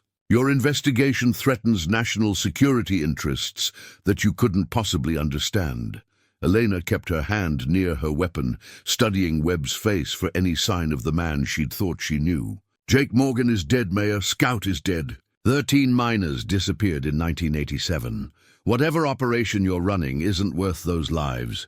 Webb's expression showed no remorse, only the calculating look of someone weighing costs and benefits. Jake Morgan was a liability who couldn't leave well enough alone. His father died protecting something more valuable than silver, archaeological artifacts that contain information about pre-Columbian technologies with potential military applications. Jake threatened to expose research that could give our country decisive advantages in technological warfare. Elena realized that everything she'd believed about Cedar Falls and its leadership had been a carefully constructed lie. Webb wasn't just a corrupt politician protecting a mining scam. He was a federal operative running a black budget operation that used archaeological cover to develop experimental military technology. The phenomena you've heard about, the strange lights, the equipment failures, the voices in the tunnels, weren't supernatural, Webb continued. They were field tests of experimental systems that require the unique geological conditions found in Crimson Ridge. The rare earth deposits there, combined with the natural acoustic properties of the cave systems, create an ideal testing environment for technologies that can't be evaluated anywhere else. Elena listened with growing horror as Webb outlined the true scope of the operation. The missing miners in 1987 hadn't died in an accident. They'd been eliminated because they'd witnessed early prototype testing that couldn't be allowed to become public knowledge. The federal classification of Crimson Ridge wasn't about archaeological preservation. It was about protecting a research facility that operated outside congressional oversight and international treaties. Jake's investigation forced us to accelerate our timeline, Webb explained. We couldn't allow him to expose an operation that's produced technological breakthroughs worth hundreds of billions of dollars. His capture wasn't personal, it was operational necessity. Elena felt sick as she understood the calculating cruelty behind Jake's 18-month imprisonment. You tortured him for information.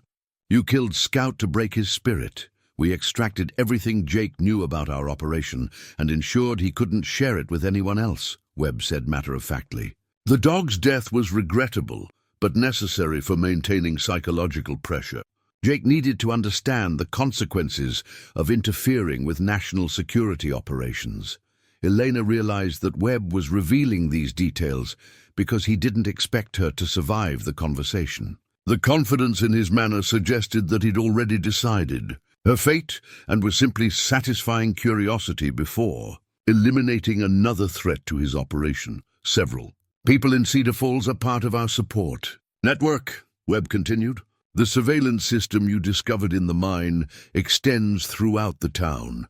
We monitor communications, track movements, and identify potential security risks before they can compromise our work. Your investigation has been observed and documented from the beginning.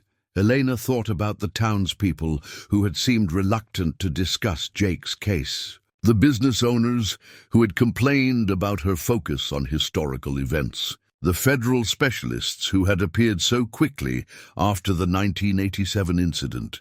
How many of her neighbors were complicit in a conspiracy that had cost Jake his life? The corporate documents you photographed in the mine reveal our funding structure, Webb said, producing a folder that contained papers Elena recognized from her exploration. Mountain Vista Holdings is a front company for federal agencies that can't officially operate on domestic soil.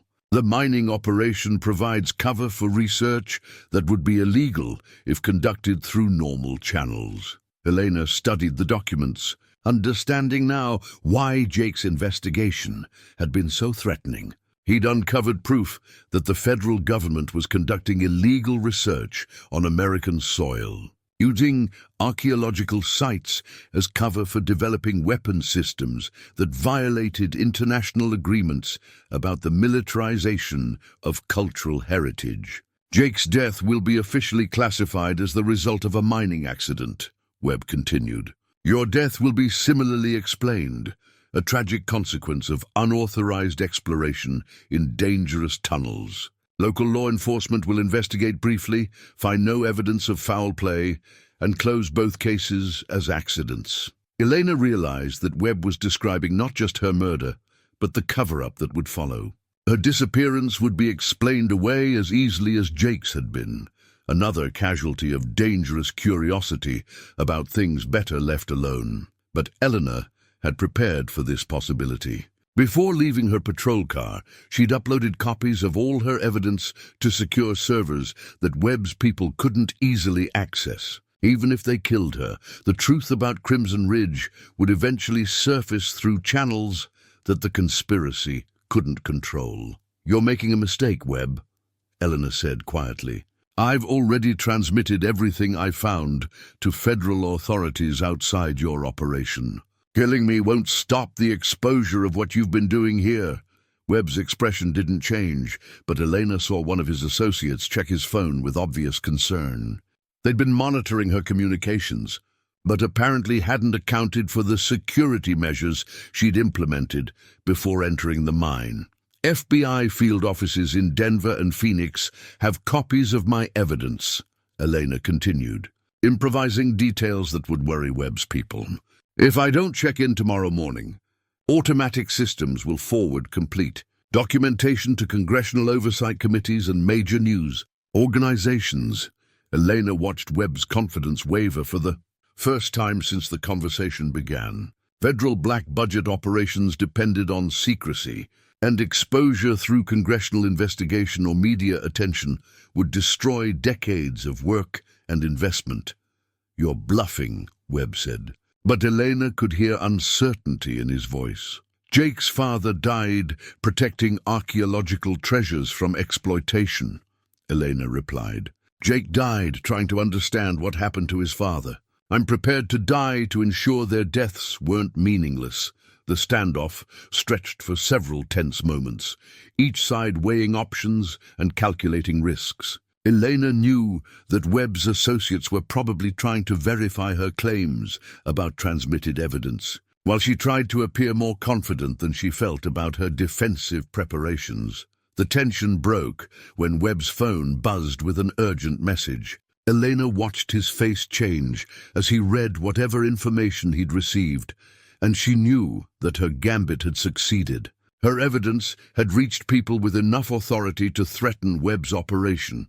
"This conversation is over," Webb said abruptly, "but understand that you've interfered with matters that affect national security. There will be consequences for your actions that extend far beyond Cedar Falls." Webb and his associates left without further threats. But Eleanor understood that her immediate danger had only temporarily abated. She'd exposed a conspiracy that reached into federal agencies and defense contractors. But that exposure also meant that powerful people now considered her a threat that needed to be eliminated. Elena remained in the ranger station for an hour after Webb's departure, using secure communication channels to contact federal authorities who operated outside the conspiracy she'd uncovered. She transmitted detailed reports about Jake's murder, the illegal research at Crimson Ridge, and the surveillance network that had monitored Cedar Falls for decades. But Elena also understood that seeking justice for Jake would require more than exposing the conspiracy. It would require surviving long enough to testify against people who had already demonstrated their willingness to commit murder to protect their secrets. As she drove back toward Cedar Falls, Elena realized that nothing in her life would ever be the same. The town she'd served and protected was compromised by surveillance networks and federal operations that operated outside constitutional oversight. The people she'd trusted were either complicit in conspiracy or unknowing victims of sophisticated deception. Jake Morgan had died because he'd discovered the truth about his father's fate and refused to accept easy lies about historical tragedies. Elena was alive because she'd learned from Jake's mistakes and prepared defenses that he hadn't possessed. But staying alive and exposing the full truth about Crimson Ridge would require resources and allies that Elena wasn't sure existed. She was fighting an enemy with federal authority, unlimited resources, and a willingness to eliminate anyone who threatened their operations. The evidence she'd transmitted to outside authorities represented Jake's only hope for justice and Elena's only hope for survival. Tomorrow would determine whether the truth about Crimson Ridge would finally be exposed, or whether the conspiracy would succeed in burying its secrets, along with everyone who had tried to uncover them. Elena looked toward the distant outline of Red Rock Canyon, where Jake and Scout had died protecting truths that powerful people were willing to kill to conceal. Their deaths had led her to evidence that could expose decades of illegal government operations and corporate exploitation of archaeological treasures. Whether that evidence would be enough to ensure justice depended on forces that Elena couldn't control, but she was determined to honor Jake's sacrifice by fighting for the truth he'd died trying to reveal. Elena drove away from the ranger station, knowing that her confrontation with Webb had fundamentally changed the stakes of her investigation. She was no longer simply seeking justice for Jake's murder. She was fighting to expose a federal conspiracy that had operated in the shadows for decades. The evidence she'd transmitted to outside authorities represented her only protection against people who had already demonstrated their willingness to commit murder to protect their secrets. But Elena also knew that Webb's revelation about his operation's scope meant that conventional law enforcement channels might be compromised. If the conspiracy reached into federal agencies and congressional oversight committees, she couldn't be certain that her evidence would reach trustworthy authorities before Webb's people could intervene. Elena's first priority was retrieving additional evidence that Webb didn't know existed. Jake's journal had mentioned placing trail cameras around the mine to document suspicious activity, and Elena suspected that those cameras might contain footage that would provide undeniable proof of the illegal operation at Crimson Ridge. She returned to Jake's ranch under cover of darkness, using back roads and surveillance techniques that would make her movements difficult to track. The house had been searched multiple times since Jake's disappearance, but Elena hoped that his cameras had been hidden well enough to escape detection by people who weren't familiar with his methodical approach to documentation. Elena found the first camera exactly where Jake's notes had indicated, concealed in a hollow tree that offered a clear view of the mine's access road. The device was weatherproof and motion-activated, designed for long-term observation of wildlife, but perfectly suited for surveillance of human activity. Elena's hands shook slightly as she removed the memory card, knowing that it might contain evidence worth killing for. The second camera was hidden near the mine entrance itself, positioned to capture anyone entering or leaving the supposedly abandoned facility. Elena retrieved it using night vision equipment, moving carefully to avoid the surveillance network she knew monitored the area. The camera had been recording for over a year, potentially documenting Jake's capture and everything that had followed. Returning to her patrol car, Elena used a laptop to review the footage Jake had collected during his investigation. What she saw confirmed Webb's account of the operation's scope while providing visual evidence that would be difficult for any court to dismiss. The footage showed regular vehicle traffic to and from Crimson Ridge, with license plates that Elena recognized as belonging to federal agencies and defense contractors. Men in civilian clothing unloaded sophisticated equipment that clearly wasn't related to traditional mining operations. Most damning were the recordings of Webb himself, directing operations with the authority of someone who controlled every aspect of the illegal research facility. One particular sequence made Elena's blood run cold. The camera had captured Jake's final approach to the mine, showing him moving carefully through the terrain with Scout at his side. Elena watched as Jake was ambushed by Webb's men, seeing the moment when her friend's investigation ended and his 18 months of captivity began. Scout's desperate attempt to defend his master was preserved in heartbreaking detail, showing the loyalty that had cost the faithful dog his life. Elena copied the footage to multiple secure locations before contacting Tom Rivers through encrypted channels that she hoped Webb's surveillance network couldn't monitor. Her deputy answered immediately, his voice carrying the strain of someone who had been expecting bad news. "Elena, thank God you're alive," Tom said. "I was afraid they'd gotten to you too." Elena felt a surge of relief at hearing confirmation that Tom wasn't part of Webb's network. "Tom, how much do you know about what's been happening at Crimson Ridge?" There was a long pause before Tom responded, and Elena could hear the weight of secrets being revealed. "I've suspected for years that something wasn't right about that mine. Too many federal vehicles coming and going, too many people asking questions about who was investigating what. But Webb made it clear that asking too many questions would be bad. For my career and my family's safety," Elena realized that Tom had been living with the same pressures that had probably silenced other potential witnesses over the years. Webb's operation had maintained security not just through surveillance but through targeted intimidation of local law enforcement and government officials. "I have evidence that proves Webb is running an illegal federal operation," Elena told Tom, "but I need backup from people I can trust completely. Can you contact state authorities without going through channels that Webb might monitor?"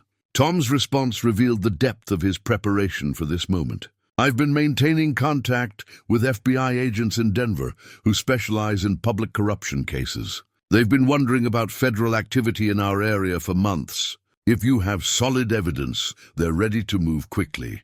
Elena arranged to meet Tom at a location outside Webb's surveillance network, bringing copies of all her evidence for immediate transmission to federal authorities who operated independently of the agencies that Webb might have corrupted. But as she prepared to leave her patrol car, Elena noticed vehicle lights approaching along roads that should have been empty at this hour of the night. Webb's people had found her despite her efforts at concealment, probably through the same surveillance technology that had monitored Jake's investigation. Elena realized that she had minutes, maybe less, before her evidence would be confiscated and she would join Jake on the list of people who had discovered too much about Crimson Ridge. Elena used her patrol car's emergency communication system to transmit a detailed report to Tom's FBI contacts, uploading Jake's camera footage and her own documentation of the conspiracy. She included GPS coordinates for every location where additional evidence might be found, creating a roadmap that federal investigators could follow even if she didn't survive to guide them personally. The approaching vehicles were close enough now that Elena could see they were the same black SUVs that had appeared in Jake's surveillance footage. She abandoned her patrol car and moved into the rocky terrain that surrounded Jake's ranch, using the same escape routes that had probably occurred to Jake during his final desperate attempts to evade capture. Elena's law enforcement training and her knowledge of the local terrain allowed her to stay ahead of her pursuers for several hours, moving through landscapes that she'd known since childhood. But she also understood that Webb's men had resources and equipment that would eventually overcome her advantages. Her only hope was that Tom had successfully transmitted her evidence to authorities who could act on it before Webb's operation could be shut down and relocated. As dawn approached, Elena found temporary safety in a cave system that connected to the same geological formations that honeycombed Crimson Ridge. She used her satellite phone to contact Tom, learning that FBI agents were already en route from Denver with warrants for Webb's arrest and search warrants for the mine facility. "They're moving fast," Tom reported. "But Webb's people are systematically destroying evidence and evacuating equipment from the mine. If we don't stop them in the next few hours, they'll disappear and set up somewhere else." Elena realized that she faced a choice that would define everything that followed. She could remain hidden until federal agents arrived, ensuring her own survival, but potentially allowing Webb's operation to escape justice. Or she could use her knowledge of Crimson Ridge to prevent the evidence from being destroyed, risking her life to ensure that Jake's death served a purpose greater than Webb's desire for secrecy. The decision wasn't really a choice at all. Jake had died trying to expose the truth about his father's fate and the illegal operation that had claimed 13 miners in 1987. Elena couldn't honor his sacrifice by choosing safety over justice when she had the opportunity to prevent Webb's escape. Elena began planning an approach to Crimson Ridge that would allow her to document the evidence, destruction, and potentially prevent Webb's people from completing their evacuation.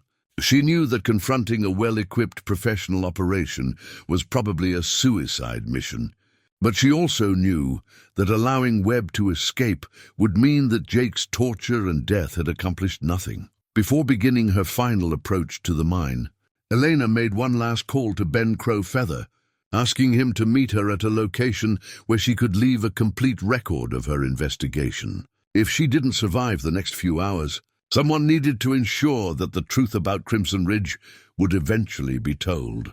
Ben arrived within 20 minutes, his weathered face grave with understanding of what Elena was planning. "This is dangerous business, Elena. Maybe it's better to let the federal people handle it from here." Elena handed Ben a sealed envelope containing copies of all her evidence, along with a detailed account of her investigation and Webb's confession about the illegal operation. Jake died alone because he didn't have backup or people who knew what he was investigating. "I won't make the same mistake." Ben accepted the envelope with the solemnity of someone receiving a sacred trust. The old stories say that some battles have to be fought by individuals, even when the odds are impossible. Jake was fighting for his father's memory. What are you fighting for? Elena thought about Jake's final months of captivity, about Scout's loyalty unto death, about 13 miners who had disappeared trying to protect archaeological treasures from exploitation. I'm fighting for the idea that truth matters more than convenience, and that people shouldn't die for asking questions about what their government is doing in their own backyard. As Elena prepared for her final approach to Crimson Ridge, she carried Jake's hidden cameras and the recorded testimony that would expose Webb's conspiracy, whether she survived or not. She'd learned from Jake's mistakes, prepared defenses that he hadn't possessed, and ensured that her investigation would continue even if Webb's people succeeded in eliminating her. But Elena also carried something that Jake had possessed in abundance: the determination to seek truth regardless of personal cost, and the understanding that some secrets were worth dying to expose. The sun was rising over Red Rock Canyon as Elena began her approach to the mine, where Webb's people were working frantically to eliminate evidence of 36 years of illegal operations. Jake's cameras had documented their crimes, and Elena's investigation had exposed their methods. Now it remained to be seen whether justice would finally prevail, or whether the conspiracy would succeed in burying its secrets along with everyone who had tried to expose them. Elena thought about Jake's final journal entry, written the day before his capture. "If I don't come back, at least someone will know where to look." She'd followed his trail to the truth, and now she was following it to its conclusion, whatever that might be. The approaching sound of helicopters suggested that federal agents were arriving to raid the mine facility. Elena's transmission of evidence had succeeded in bringing outside authorities to Crimson Ridge. But whether they would arrive in time to prevent Webb's escape depended on her ability to delay the operation's evacuation. For just a few more hours, Elena checked her weapon and reviewed her plan one final time. Jake had died trying to expose the truth about Crimson Ridge. Scout had died defending his master against people who tortured animals for psychological advantage. 13 miners had died in 1987 protecting archaeological treasures from exploitation. Elena was prepared to join them if necessary, but she was determined to ensure that their deaths would finally serve the cause of justice that had eluded them in life. The evidence she'd gathered would expose Webb's conspiracy, whether she survived the next few hours or not. But survival was still preferable to martyrdom, and Elena intended to fight for both justice and her own life with everything she'd learned from Jake's investigation and her own years of law enforcement experience. The final confrontation was about to begin. Elena entered Crimson Ridge through the same passage Jake had used during his final investigation, moving carefully through tunnels that she now knew were monitored by sophisticated surveillance equipment. The approaching sound of helicopters suggested that federal agents were closing in on Webb's operation. But Elena could hear the sounds of systematic evidence destruction echoing from the deeper levels of the mine. She made her way to level 7 using Jake's map, passing through chambers where she'd discovered evidence of torture and archaeological exploitation. The ceremonial chamber where Jake's father had died was being systematically stripped of artifacts, with workers loading containers that would probably disappear into classified federal facilities where their existence could be denied. Elena activated the recording device she'd concealed in her equipment, knowing that whatever happened in the next few minutes needed to be preserved for the federal investigation that would follow. Jake had died without being able to tell his story. Elena was determined to ensure that Webb's crimes would be documented in his own words. She found Webb in the main chamber where Jake had been held captive, supervising the destruction of evidence with the calm efficiency of someone who had handled similar situations before. He wasn't surprised to see Elena. His surveillance network had probably tracked her movement through the mine from the moment she'd entered. "Sheriff Martinez," Webb said without turning around, "I expected you to be more reasonable about your personal safety, This facility will be sealed permanently in the next hour, with or without anyone who's still inside. Elena kept her weapon ready but didn't draw it immediately. She needed Webb to talk, to provide the kind of detailed confession that would ensure his conviction, even if she didn't survive to testify. "I'm here to understand why Jake had to die.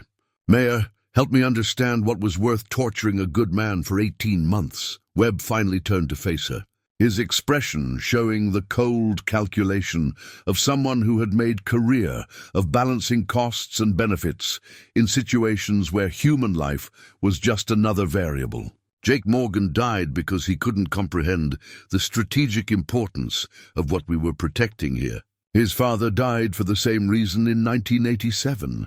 Elena moved closer, ensuring that her recording device would capture every word of Webb's explanation. "Tell me about the strategic importance of torturing a rancher and his dog." Webb gestured toward the chamber walls, where ancient petroglyphs were being carefully removed by workers with archaeological training. "These aren't just historical artifacts, Elena. They contain information about metallurgical processes that predate European contact by centuries. Indigenous peoples developed techniques for working with rare earth elements that modern science is only beginning to understand."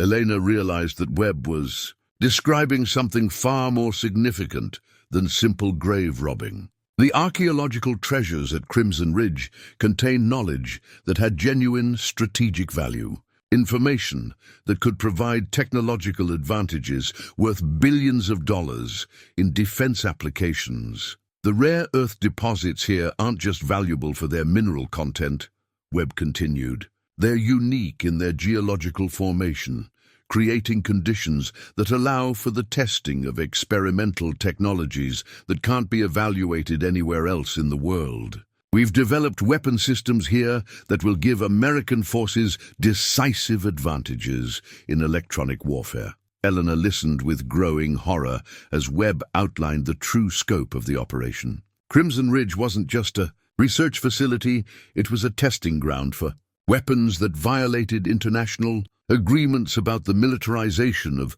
archaeological sites and the development of technologies that could destabilize global security. Jake's investigation threatened to expose research programs that have cost taxpayers hundreds of billions of dollars over 36 years, Webb explained.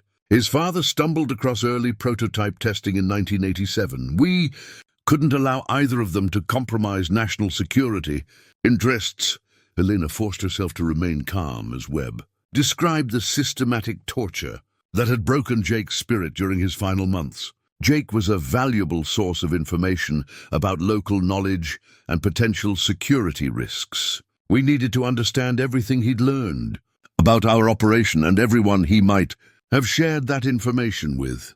Webb moved to a table where photographs of Jake's captivity were spread out like evidence in a case file. Elena recognized some of the images from the chamber where Jake had been held, but others showed levels of cruelty that made her stomach turn. The psychological pressure was necessary to ensure complete cooperation, Webb continued. Jake needed to understand that resistance would only prolong his suffering and endanger other people he cared about. The dog's death was particularly effective in motivating honesty. Elena felt rage building in her chest as Webb described Scout's murder with the same clinical detachment he might use to discuss equipment maintenance. "You tortured an innocent animal to break a good man's spirit. We used the most effective methods available to extract necessary information," Webb replied. Jake's emotional attachment to the animal made it a logical pressure point. The recordings of his psychological deterioration provided valuable data about interrogation techniques for future operations. Elena realized that Webb was revealing details that went far beyond Jake's specific case. The torture methods used against Jake had been part of a broader program of developing interrogation techniques that violated every principle of human rights and constitutional protection. The surveillance network you discovered monitoring Cedar Fault was implemented to identify potential security risks before they could compromise our operation, Webb continued. We've been tracking communications, monitoring social media, and evaluating residents for possible infiltration by foreign intelligence services or domestic terrorist groups. Elena understood now why townspeople had seemed reluctant to discuss Jake's disappearance. On some level, they'd sensed that their activities were being monitored and judged by unseen watchers who had the authority to make problems disappear. Jake's death was ultimately his own choice. Webb said with chilling matter-of-factness. He could have accepted our explanation about national security necessities and agreed to classified status that would have protected him and allowed him to continue his life with appropriate restrictions. Instead, he chose to continue asking questions that threatened operational security. Elena watched Webb's security team moving into position around the chamber, realizing that he was providing this detailed confession because he was confident that she wouldn't survive to repeat it. The men surrounding her were professionals, with the kind of training that suggested military or intelligence backgrounds. "You're making the same mistake Jake made," Webb continued. "You're prioritizing personal concepts of justice over national security interests that affect millions of people. The technologies we've developed here will protect American lives and ensure technological superiority for decades to come." Elena knew that her time was running out, but she needed Webb to provide one final piece of information that would ensure his prosecution, even if she didn't survive the next few minutes. "What about the other people who've disappeared investigating Crimson Ridge? How many others have you killed to protect your operation?" Webb's response revealed the true scope of the conspiracy that had operated in the shadows for decades. 17 people have been eliminated as security risks since 1987, including the 13 miners who witnessed early prototype testing. Each elimination was approved through appropriate channels and documented according to classified protocols. Eleanor felt the weight of those 17 lives, people who had died simply for asking questions about illegal activities in their own community. Jake's death hadn't been an isolated incident. It was part of a systematic program of eliminating anyone who threatened to expose the truth about Crimson Ridge. "Your investigation ends here, Elena," Webb said as his men raised their weapons. "The federal agents approaching this facility will find evidence of a tragic mining accident that claimed the lives of both Jake Morgan and the sheriff who tried to solve his murder. Your deaths will be attributed to the dangerous conditions that we've repeatedly warned people to avoid." Elena realized that Webb was describing not just her murder, but the cover-up that would follow. Her disappearance would be explained away as another accident in the dangerous tunnels where so many others had died pursuing the truth. But Elena had prepared for this moment. Before entering the mine, she'd transmitted copies of Jake's camera footage and her complete investigation file to multiple federal agencies and news organizations. Even if Webb succeeded in killing her, the evidence would surface through channels that his conspiracy couldn't control. "You're too late, Webb," Eleanor said quietly. "Everything you've just told me has been recorded and transmitted to federal authorities who operate outside your network. The helicopters approaching this facility are carrying arrest warrants with your name on them." Elena watched Webb's confidence waver as he realized that his detailed confession had been captured by someone who had learned from Jake's mistakes and prepared defenses that the conspiracy couldn't overcome. The standoff stretched for several tense moments, each side calculating risks and weighing options. Elena knew that Webb's men were probably receiving communications about the federal raid that was approaching the mine, while she tried to buy time for the agents to reach her location. Before Webb decided that eliminating witnesses was worth the risk of additional federal attention. The sound of explosions from the upper levels of the mine suggested that Webb's people were implementing some kind of scorched earth protocol, destroying evidence and eliminating traces of their operation even as federal agents closed in on the facility. Elena realized that the final confrontation was about to begin, and that everything she'd learned about Jake's investigation would be tested in the next few minutes. the explosion that shook. Level 7 was Webb's signal for his men to eliminate Elena and retreat through escape routes that had been prepared for exactly this kind of emergency. But Elena had spent hours studying Jake's maps of the tunnel system, and she knew passages that Webb's people might not have discovered during their decades of occupation. Elena dove behind a pile of archaeological containers as Webb's men opened fire, their weapons echoing thunderously in the confined space of the ceremonial chamber. She returned fire sparingly, knowing that her ammunition was limited and that her best chance for survival lay in movement rather than sustained combat with professionally trained operatives. "She's moving toward the natural cave system," one of Webb's men reported over radio communications that Eleanor could hear clearly. In the chamber's acoustic environment, cut off access to the main drainage tunnel and force her deeper into the mountain.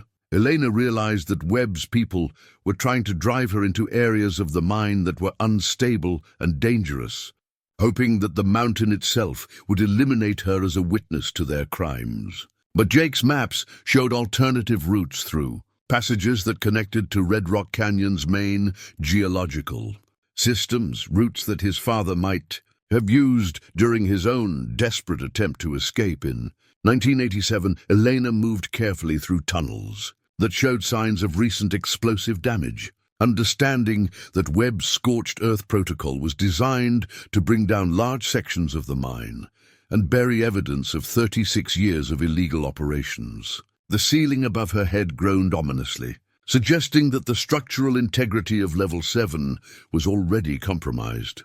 Behind her, Elena could hear Webb's men following with systematic precision, their radios crackling with updates about federal agents who were fighting their way through the upper levels of the mine. The approaching raid had created chaos that worked to Elena's advantage. But she also knew that Webb's people would become increasingly desperate as their escape options diminished. Elena reached a junction where Jake's map showed 3 possible routes toward the surface. One passage led back toward the main mine entrance, where federal agents were presumably establishing control. Another descended deeper into geological formations that might not be stable enough to survive the explosions that were bringing down other parts of the facility. The third route followed natural cave systems that connected to the drainage area where Jake's body had eventually been discovered. Elena chose this path, reasoning that it would take her away from both Webb's men and the structural damage that was making other parts of the mine increasingly dangerous. The climb through narrow passages tested Elena's endurance and resolve, but she could hear the sounds of pursuit growing fainter as Webb's men found the route too difficult to follow with their heavier equipment.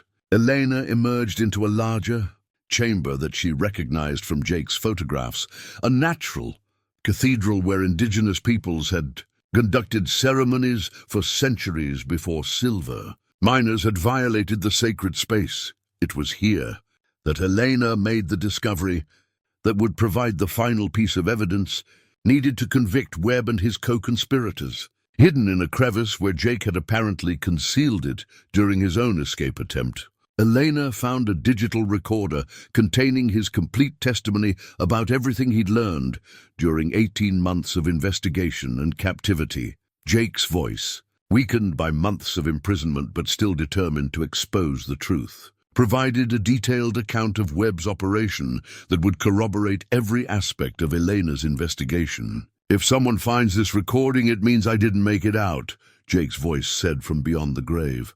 "But the truth about what happened to my father and the other miners needs to be told, no matter what it costs." Elena pocketed the recorder and continued climbing toward the surface, guided by Jake's maps and her own determination to honor his sacrifice by ensuring that his testimony would finally be heard. Behind her, the sounds of explosions suggested that Webb's people were systematically destroying the mine's infrastructure, probably hoping to eliminate all evidence of their illegal research programs. Elena emerged from the cave system as federal helicopters circled overhead, their searchlights cutting through the dawn sky like beacons of justice that had been too long delayed. She could see FBI agents moving through the terrain around Crimson Ridge, securing the area and arresting Webb's personnel as they attempted to evacuate equipment and evidence, the site of legitimate federal law enforcement. Taking control of the situation filled Elena with relief that she'd never expected to feel again. For months, she'd wondered whether any government authority could be trusted to investigate Webb's conspiracy without being compromised by the same forces that had protected the illegal operation for decades. Elena watched as Webb himself was led away in handcuffs. His carefully maintained facade of political respectability finally stripped away to reveal the calculating operative who had overseen 17 murders to protect his classified research programs. His arrest would be the first domino in a chain reaction that would expose corruption reaching into the highest levels of federal agencies and defense contractors. The immediate aftermath was a blur of federal interviews, evidence documentation, and media attention that transformed Cedar Falls from a quiet mountain town into the center of a national scandal. Elena provided detailed testimony about her investigation, but it was Jake's final recording that proved most devastating to Webb's legal defense. As federal investigators documented the full scope of the conspiracy, Elena took time to visit the places where Jake and Scout had suffered and died. In the juniper grove where their bodies had been discovered, she built a simple cairn of red stones, a memorial to the loyalty and love that had ultimately brought justice to light. The pile of stones was modest, nothing that would attract attention from casual visitors to Red Rock Canyon. But Elena knew that it would serve as a permanent reminder of the price that good people sometimes paid for asking questions about the actions of those in power. Standing beside Scout's memorial, Elena reflected on the investigation that had consumed months of her life and nearly cost her everything she valued. Jake's determination to understand his father's fate had led him into danger that no one should face alone. But his sacrifice had also provided the evidence necessary to expose a conspiracy that had operated with impunity for 36 years. Elena thought about the 17 people who had died, protecting the secrets of Crimson Ridge, and about the families who would finally learn the truth about their loved ones' disappearances. Justice had been delayed for decades, but it had not been denied entirely. The sound of vehicles approaching interrupted Elena's reflection. Tom Rivers emerged from his patrol car, accompanied by federal agents who were documenting every aspect of the crime scene where Jake and Scout had been discovered. Elena was gratified to see that her deputy had survived the investigation without being compromised by Webb's network of corruption and intimidation. "The mine's been sealed permanently," Tom reported. "Federal authorities say it will take months to catalog all the evidence they've recovered, but Webb's people didn't have time to destroy everything before the raid arrived."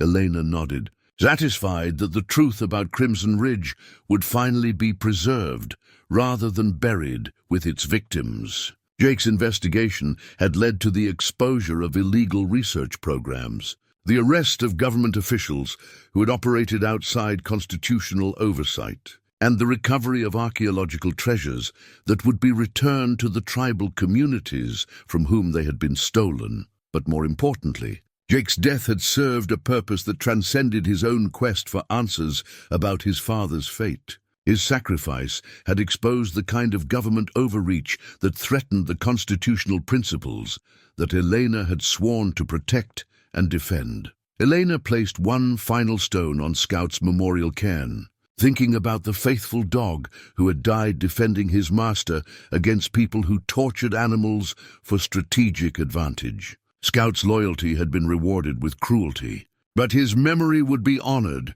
by the justice that his death had helped to achieve.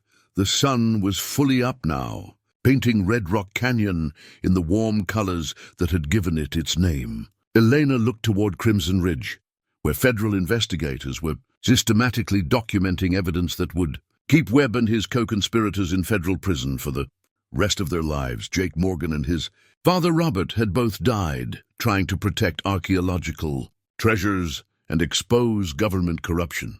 Their deaths had been separated by 36 years, but their sacrifices had finally served the cause of truth and justice that had eluded them in life. Elena walked back toward her patrol car, knowing that the most dangerous phase of her investigation was finally over. Webb's conspiracy had been exposed, his illegal research programs had been shut down, and the surveillance network that had monitored Cedar Falls for decades had been dismantled. But Elena also knew that the work of healing the community would take much longer than the investigation itself. Cedar Falls would need time to process the revelation that their elected leader had been a federal operative who had overseen murder and torture in their own backyard.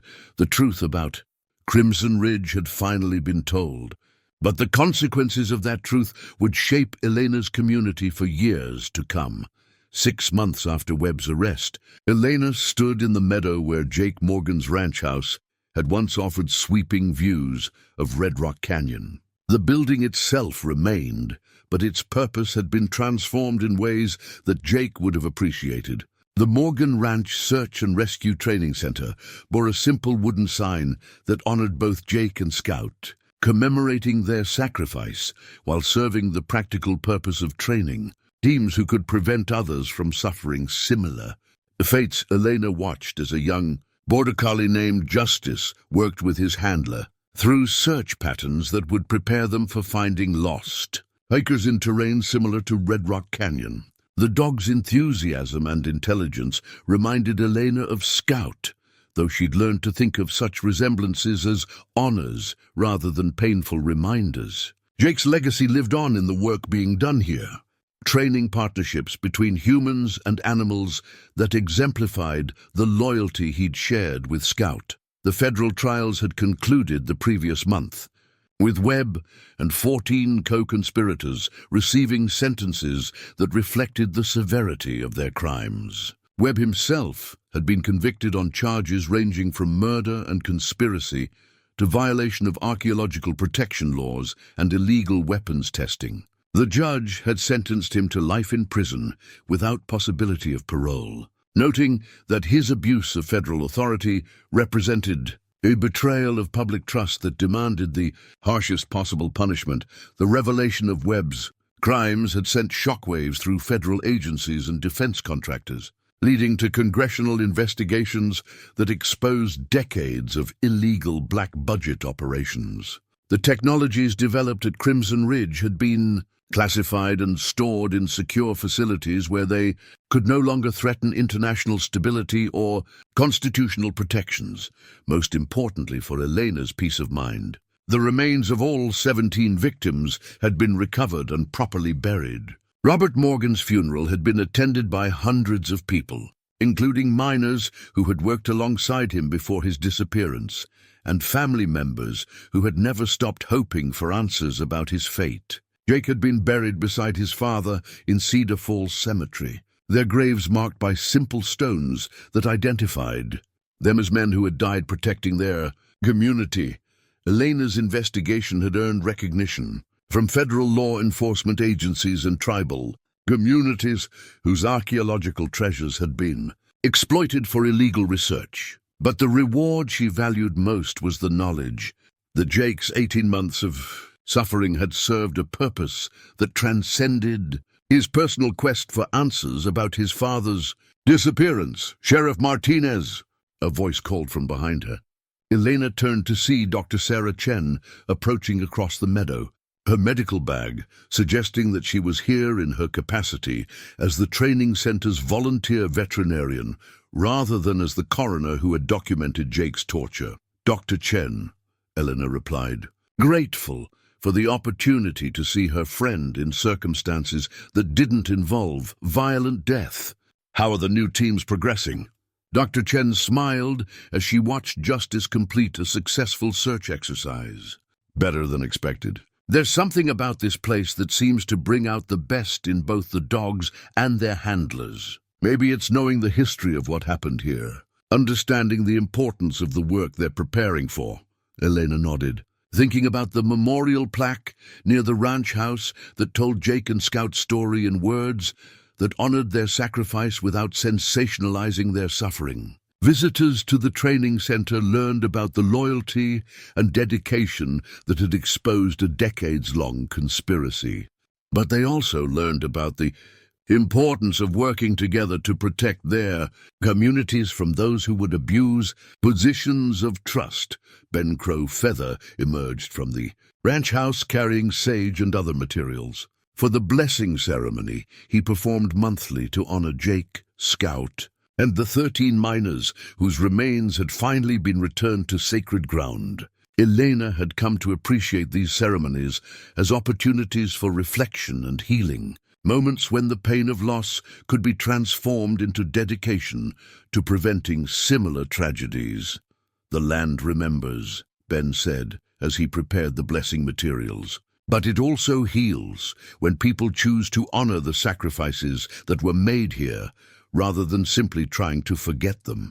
Eleanor participated in the ceremony with gratitude for Ben's wisdom and friendship. His tribal knowledge had provided context for understanding the archaeological treasures that Webb's conspiracy had exploited, and his spiritual guidance had helped Elena process the trauma of an investigation that had tested her faith in justice and human decency. As the ceremony concluded, Elena reflected on how much had changed in Cedar Falls since Webb's arrest. The town had struggled initially with the revelation that their elected leader had been a federal operative who had overseen murder and torture in their own community. Some residents had felt betrayed by their inability to recognize the evil that had operated among them for years. But Cedar Falls had also demonstrated remarkable resilience in the months following Webb's exposure.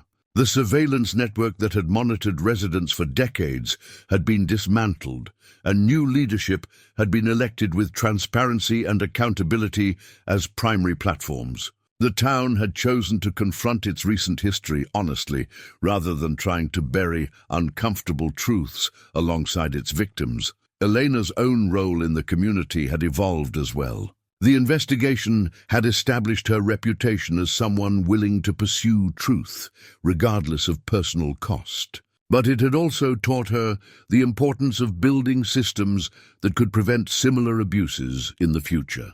She now worked closely with federal authorities to ensure that Cedar Falls would never again be vulnerable to the kind of conspiracy that had claimed Jake's life. Most personally meaningful was Elena's growing relationship with a German shepherd named Dakota, a former police dog who had been retired after an injury, but retained the intelligence and loyalty that made him an ideal companion for someone who understood the bond between humans and animals. Dakota reminded Elena daily of the partnership she'd witnessed between Jake and Scout, but he also represented hope for relationships built on trust rather than tragedy.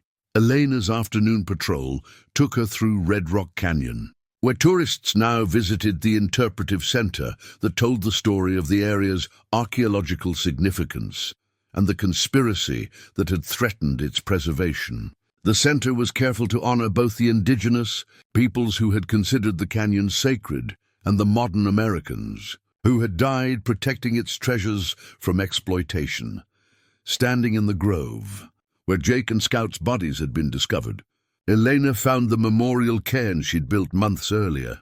Other visitors had added stones to the pile, creating a growing monument to loyalty and sacrifice that required no official maintenance or recognition. The memorial had become a place where people could reflect on the bonds that connected humans and animals, and on the courage required to protect those bonds against people who would destroy them for personal gain. Elena placed her own stone on the cairn, thinking about Jake's final journal entry and his determination to ensure the truth would survive, even if he didn't. His investigation had cost him everything he valued, but it had also prevented Webb's conspiracy from claiming additional victims and had exposed illegal government operations that violated constitutional principles. As the sun set over Red Rock Canyon, painting the landscape in the warm colors that had inspired its name, Elena felt a sense of peace that had eluded her during the darkest moments of her investigation.